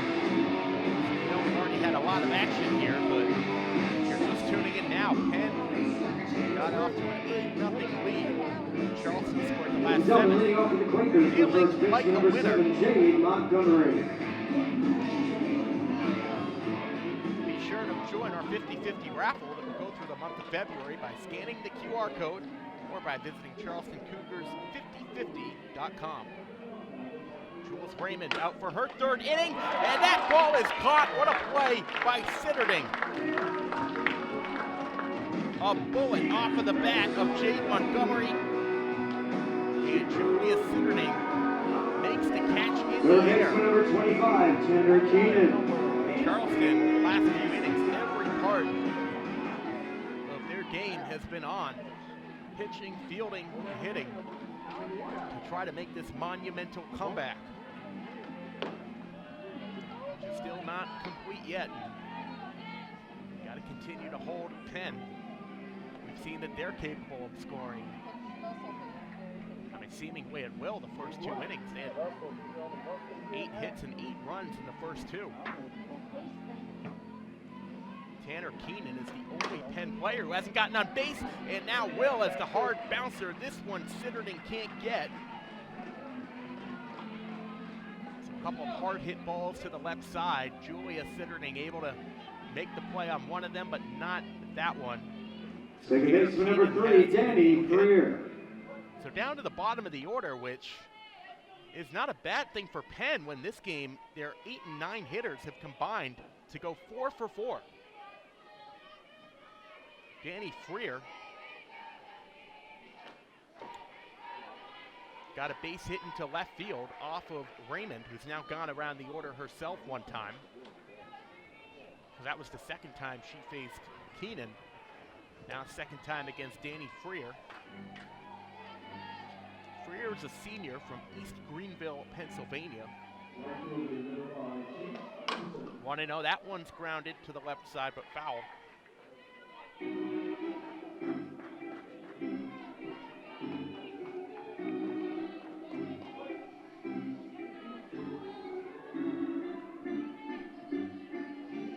And trying to get that insurance run. As the last 2 innings have been all Charleston, as much as the first 2 were all Penn. 1-1. That's a nice pitch, and it's taken for strike 2.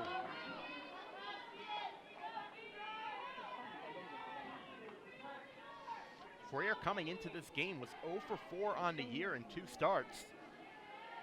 So it's collected her first 2 hits of the year.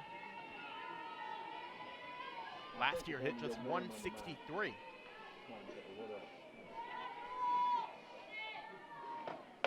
And swing and a miss, strike 3. Jules Raymond gets her 3rd strikeout. This is the best we've seen so far of Jules Raymond. It is 1 out away from getting Charleston to the bottom of the 5th, down 1.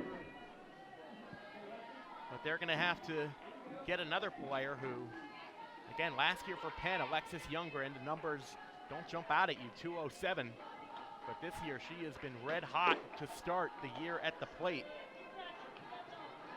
5 for 10, 500.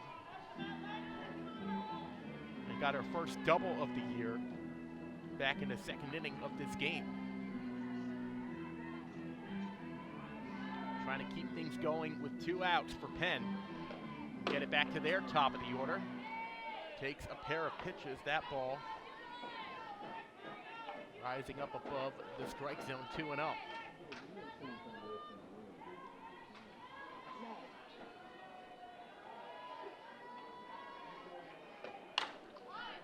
Fouled away. Raymond has walked 1, given up 2 hits, 3 strikeouts so far. In what is now 2 2/3 innings. So it marks her longest appearance of the season. Grounded to 3rd, and Sitterton again can't come up with the play. This one goes in front of her and over to Miller, but both runners are safe. And they rolled that one as an error for Charleston. The shortstop, number 1, Jazz Johnson. I think the first one initially they called a hit, but they changed it. So Julia Sitterton, after making the great play to start this inning, has now gotten 2 errors charged to her.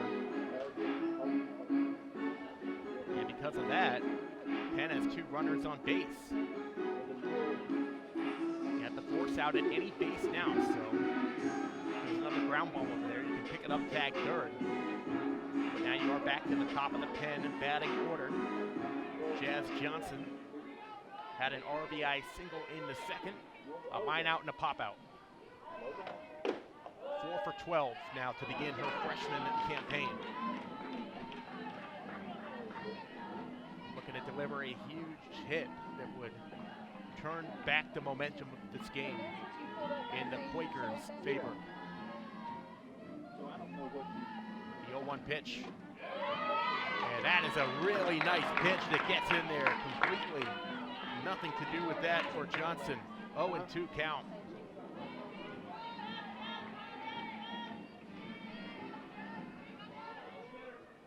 Johnson had a stolen base in this game as well. Takes the 0-2 for ball one.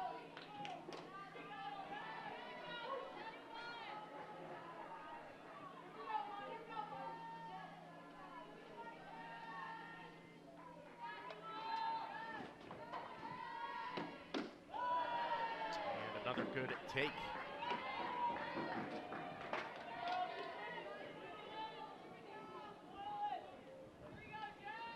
Jazz Johnson has walked once this year. And back strike three. What a pitch. Jules Raymond again with the freezer. And the score remains 8-7. The Cougars avoid trouble in the fifth. They're still down by one here on the Charleston Sports Network.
Back to the Charleston Sports Network as we head to the stretch. Well, Penn went up early. They were dominating the first two innings. Ganji hit a home run. Smith and Montgomery both with 2 RBIs. And then Charleston got it going with their top unit.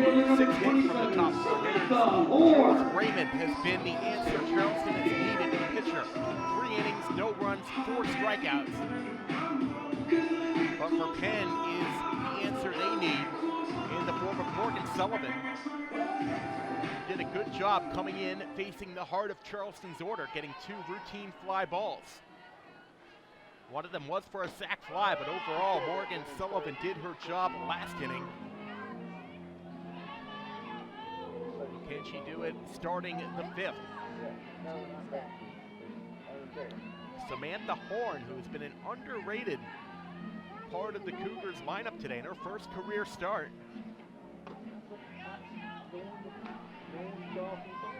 Sam Horn has reached base twice.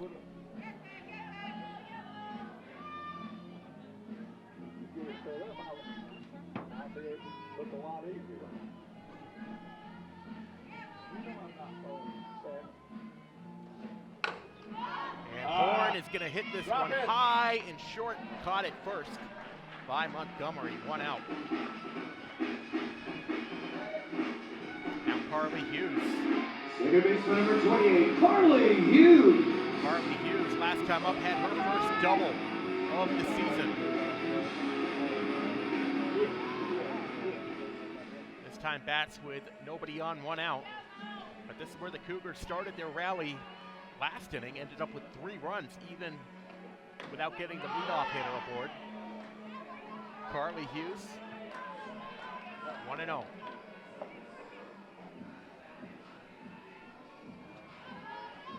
Cougars have 8 hits today. The one thing they haven't done is hit the long ball.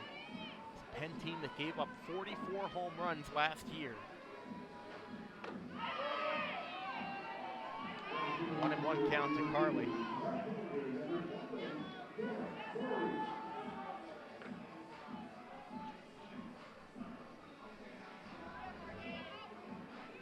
She steps in.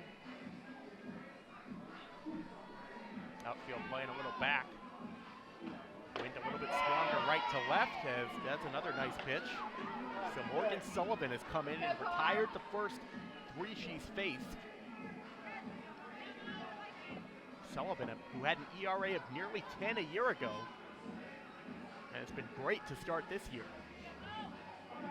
Won the game against Sacred Heart, giving up only 1 run in relief in 5 innings. And now comes in holding on to the lead. Charleston get to her as well. Hughes holds off, 2-2.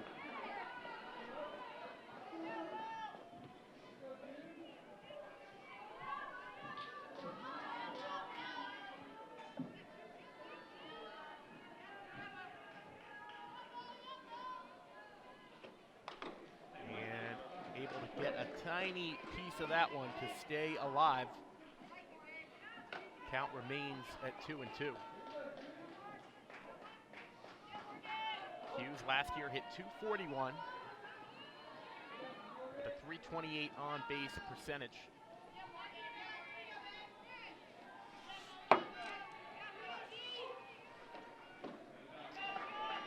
Good take there as well, gets it to 3-2.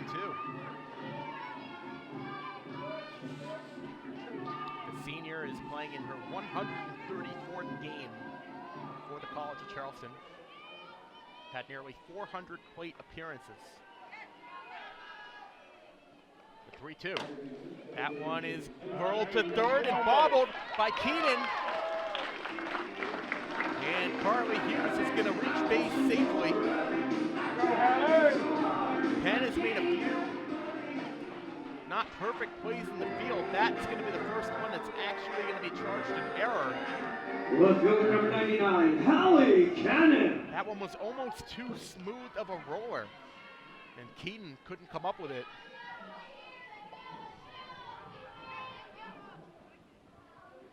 So the tying run on base as Hallie Cannon up to bat. Let's go, babe. Come on, Hal. Hallie Cannon doubled in the 3rd inning.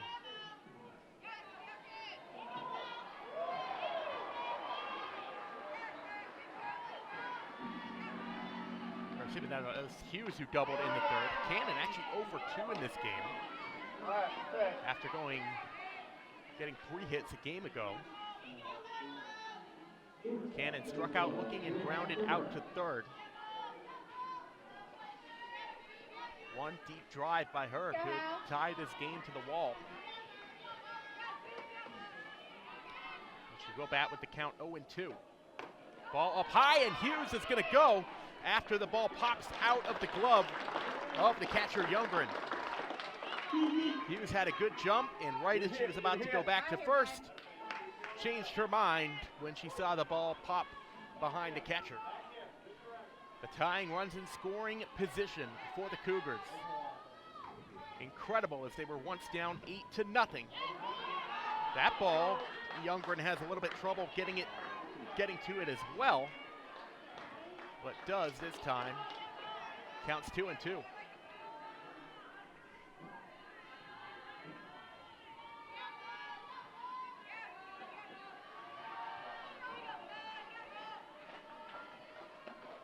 As Cannon, that one is just going to go foul off the bat.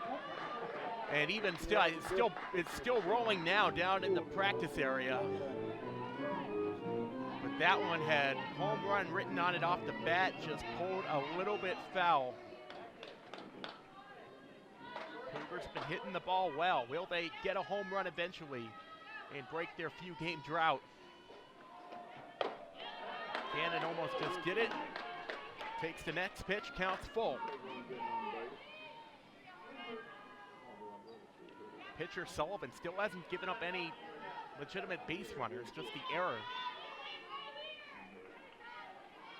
But hasn't been able to put away Cannon yet, the 3-2. And does on that pitch. Hallie Cannon takes strike 3. In a big spot with the momentum starting to build for Charleston again. Designated player number 23, Lily Thorpe. This game, Hallie Cannon. Morgan Sullivan sits her down.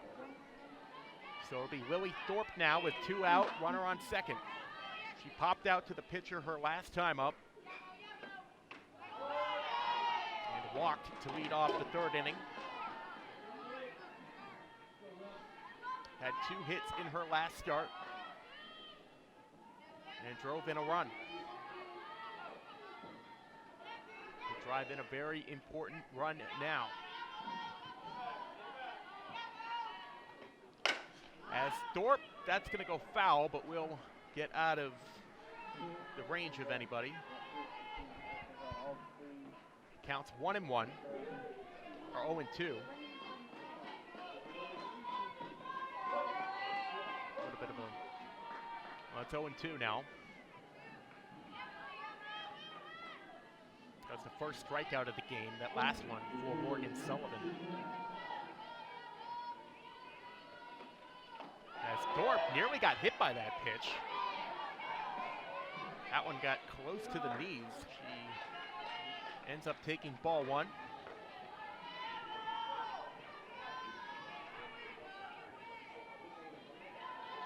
Penn trying to stop the tide here. As that one bounces, and Hughes to third base. Dirt ball read by Carly Hughes.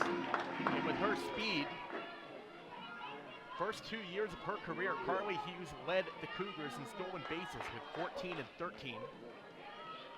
Yeah, that pretty much is how many Bronwyn Conroy has now, but Hughes was the one player who really ran on a team that didn't all that much.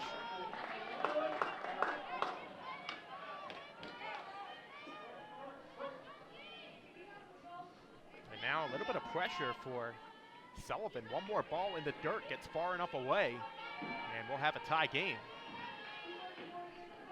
But of course, if you throw a pitch too well to Lily Thorpe, you could have the same result. The 2-2. And that is hit off of the handle of the bat, ends up going foul.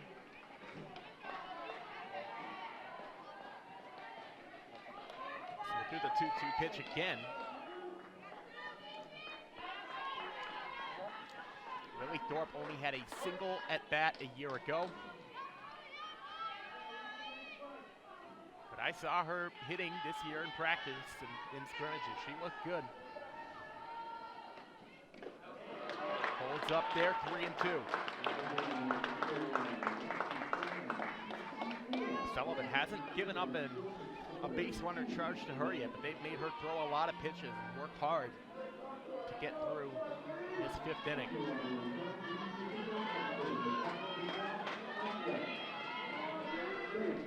(3-2). Fouled off again as the tension builds.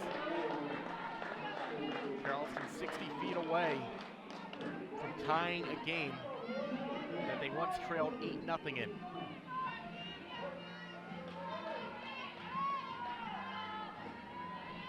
Their offense has slowed a little bit, but just one run away, one hit away with the runner on third. The 3-2 again. This ball is deep. Left center field. Back they go. It's gone. It's gone. Lily Thorpe with a go-ahead home run. It's 9-8 Cougars. There's the power that we knew Lily Thorpe had. What a time. The first home run of her career. After an epic at-bat, Charleston, who's been due for a home run for a few games, gets a massive one from the sophomore.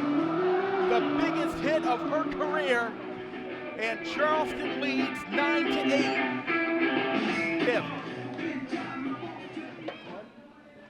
Feels like so many of the Cougars' home runs this year have been big ones, game-tying, lead-taking. That one both come from behind and lead-taking. As Julia Sitterding. And you could tell that Thorpe, with all those foul balls, was starting to get a little closer and closer. That one foul ball that was, kind of popped, almost caught, and then they started to be kind of, hit harder to the side, all leading up to that. Maybe the at-bat of the year so far. Though, Charleston's had a lot of moments this year. That's just a little recency bias. But wow, they lead 9-8 as Sitterding hits it nicely. Foul down the right side. 9 hits as a team now for Charleston. 6 different players have got one. Julie is 1 for 2. Had a base hit that led off the rally in the 4th inning. Stole a base.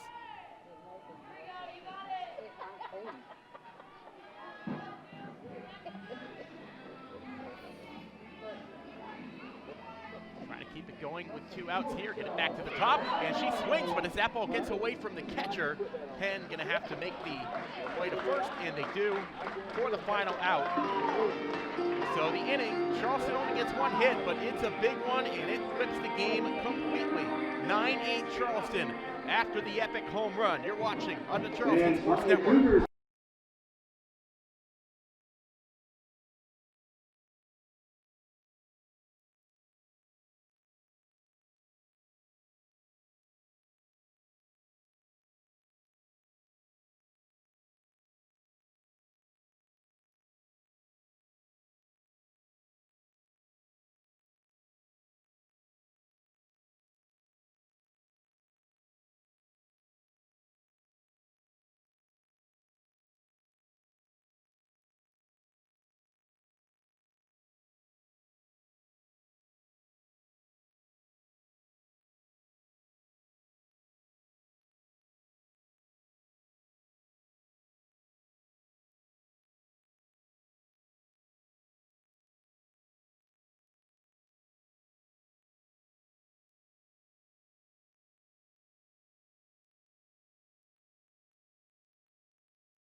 Unbelievably, 9-8 Charleston going into the 6th inning. It was 2-0 Penn, 4-0 Penn after the 1st inning, 8-0 after the 2nd. Charleston 4 in the 3rd, 3 in the 4th, and then 2 in the 5th to take the lead. And now with the lead after Jules Raymond did a terrific job, it's Mackenzie Mathis. Mackenzie Mathis, unsure if she would have to pitch in this game. She's already pitched 2 complete games in this weekend tournament. Will try to finish it off strong, the same way she started it.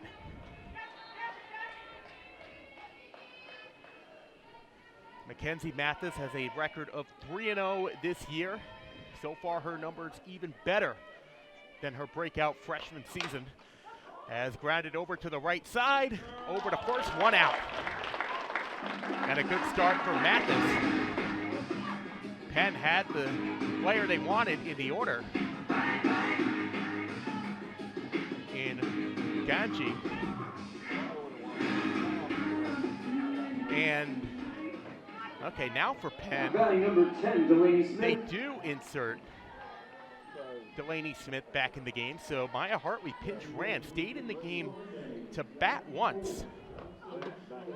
I just don't understand for Penn, and unless there's something I'm missing, why they would not have had her bat the last time. Remember, that was when Charleston cut the lead to 8-4. So Penn was still in a good spot, but could have definitely used something else.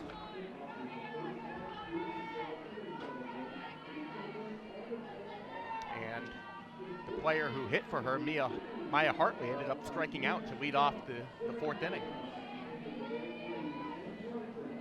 And Delaney Smith, this game, she's 2 for 2. And this one's into left center field. That ball is going to be caught by Hallie Cannon on the run. Delaney Smith almost gets her 3rd hit of the game, but it hangs up. And Hallie Cannon, what a great job she's done in left field for a few years. Fielder number 16, a converted catcher to outfielder. Looking like a natural out there at this point in her senior year. So Mathis Going to give a 1-2-3 inning, and an efficient one at that. And Delaney Smith had an on-base percentage of .750. Actually, I think it went even higher than that with the last hit. So one of the hardest players, in the country by the numbers. I know it's just 4 games for them, but one of the hardest players to get out, and they do. Peyton Heisler, 0 for 2 with a walk. Remember, she got the walk in the 4th inning and then was doubled off.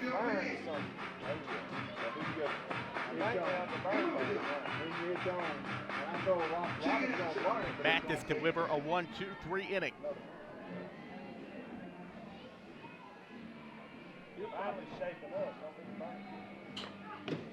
There it is, swing and a miss, strike 3. And Mackenzie Mathis comes in and does her job. Cougars 3 outs away from maybe their best win of the year. Can they finish it? Bottom of the 6th when we come back.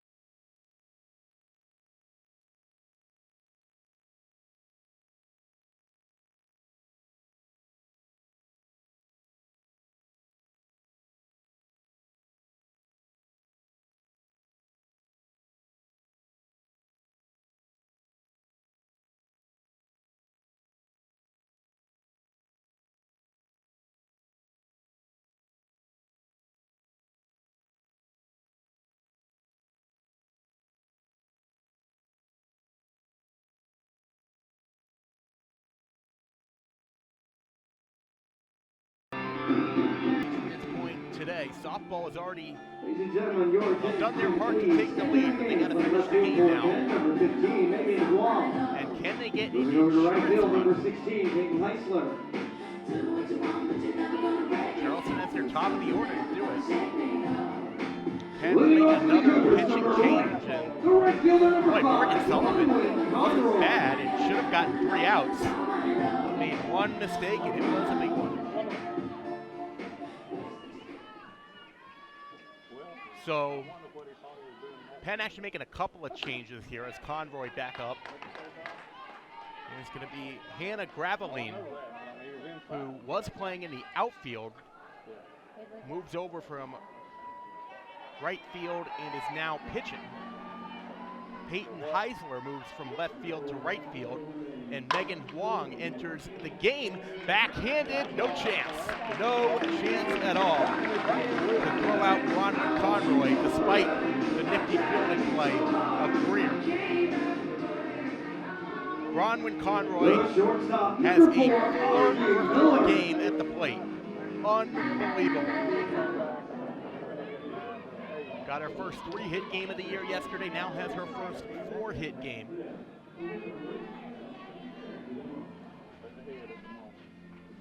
And of all the times in the game, this is the spot to steal. She goes, it's close. She makes it by a hair. Youngren's made a couple of decent throws from behind the plate, but hasn't nabbed a runner yet. Conroy just getting in with the right foot coming around.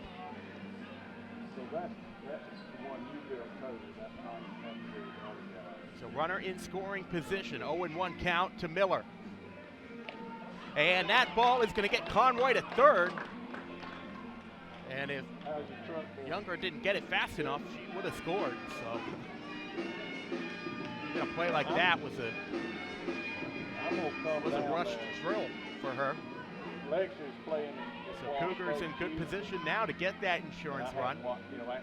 They've already scored their most runs all year. Could get to double digits, but Miller swings through it here. But Austin Miller, she's had a great day at the plate. 2 for 3, 2 runs scored, an RBI. She has been a huge part of this comeback.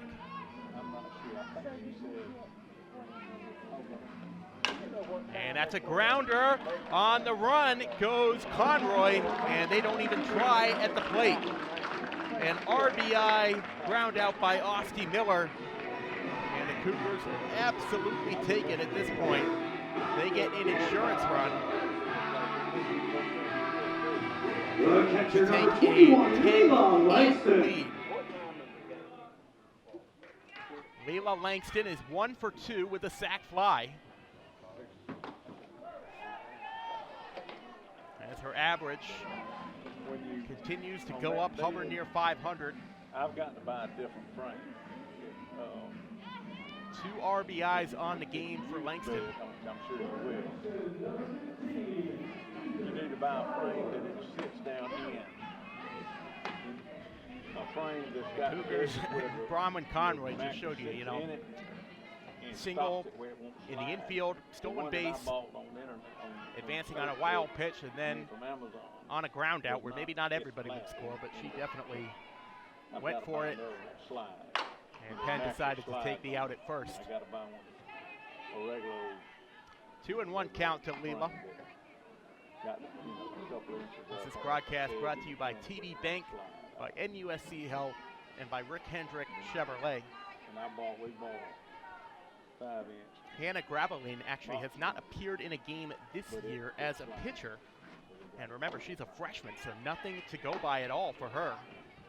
Other than that, she was listed as a right-handed pitcher and an infielder, even though she actually started in right field this game. So I guess Hannah Graveline will just say she can do everything. As Langston hits a liner and initially misjudging it, Ganji eventually is able to make the catch. And Leela Langston nearly had another extra base hit right there. First baseman number 2, Haley That was strange. Ganji started, stopped, and then came back in time to make the catch as the line drive started to sink. So now Haley Seymour. Seymour 0 for 3 today.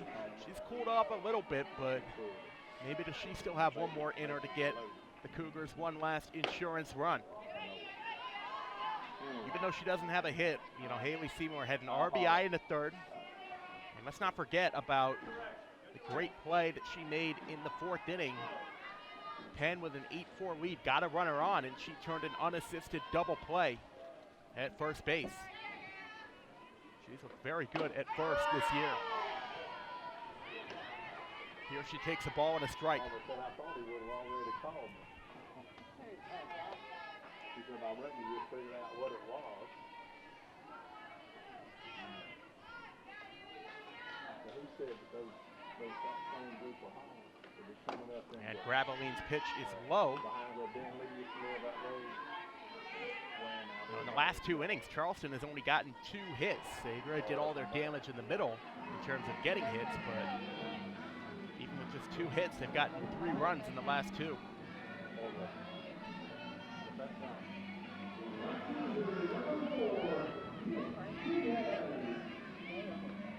Kind of a clean-looking scoreboard right now with 2 4s in the first 2 innings for Penn.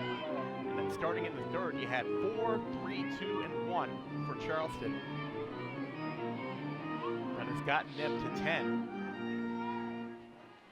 Both teams have 10 hits in a game that's featured a lot of offense, but just at different points for both teams, as Seymour is going to ground it to short, long throws too late, and Haley Seymour has her first hit of the game. The infield playing back, that one was fielded deep at short by Jazz Johnson. The fielder number Haley 27, Seymour was able to beat it Samantha out. Moore.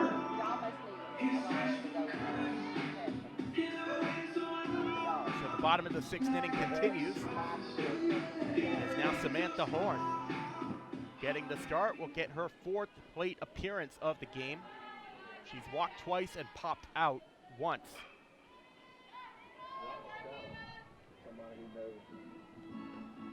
That ball is down low for strike 1. Coming into this game, Horn had 2 base hits this year and 3 pinch hit appearances. She's starting in center field for Audrey Bates, who had started every game at center. Although Horn did come in the middle of last one, got a pinch hit or a hit as a pinch hitter there, and remained in the game.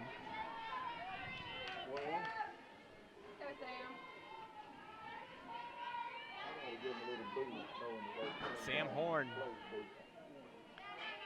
deliver one more hit here to keep things going. And that ball's hit well, but out in center field. Ganjay says she's got it, and does. And Cougars settle for just 1 in the 6th, but it's a big insurance run. They'll try to hold on with a 2-run lead going into the last inning. Mathis coming back out.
The Star Fund is a new athletic giving initiative that allows the college to share athletic revenue directly with student athletes, enhancing recruitment, retention, and overall competitiveness, while also supporting the expansion of scholarships. Star Fund offers a powerful way for donors to invest in the sustained success of Cougar student athletes by helping take our program to the next level, creating a true competitive advantage. Support the Star Fund by visiting cmcsports.com today. Mackenzie Mathis tossed a 1-2-3 6th inning, ended it with a strikeout, trying to get the 2-inning save in this game, as that one is hit right back to her.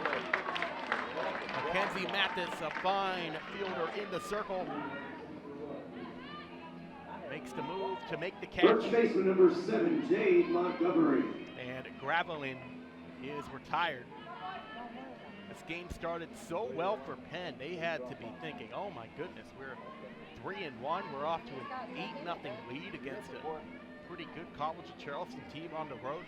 As this one is flied, who's going to call for it? It will be Horn, who makes the catch.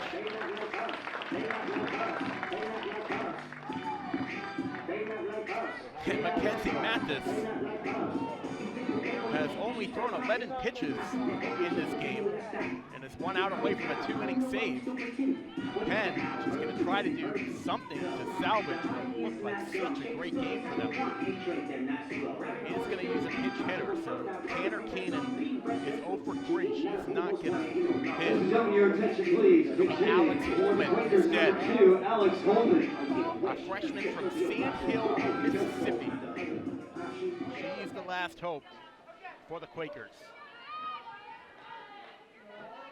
This is only her second at-bat of her career. She's 0 for 1. And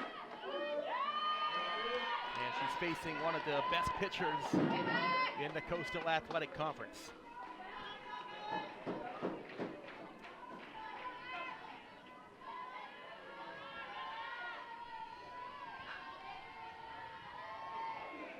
And swing and a miss, strike 2. Mathis this weekend, this weekend series, she could be the MVP of the whole weekend. If she gets through this, it'll be 16 innings with just 3 runs allowed. 1 strike away.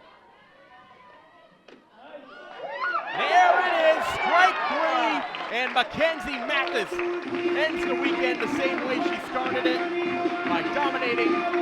What a win for the College of Charleston team, from 8-0 down to a 10-8 victory. Unbelievable.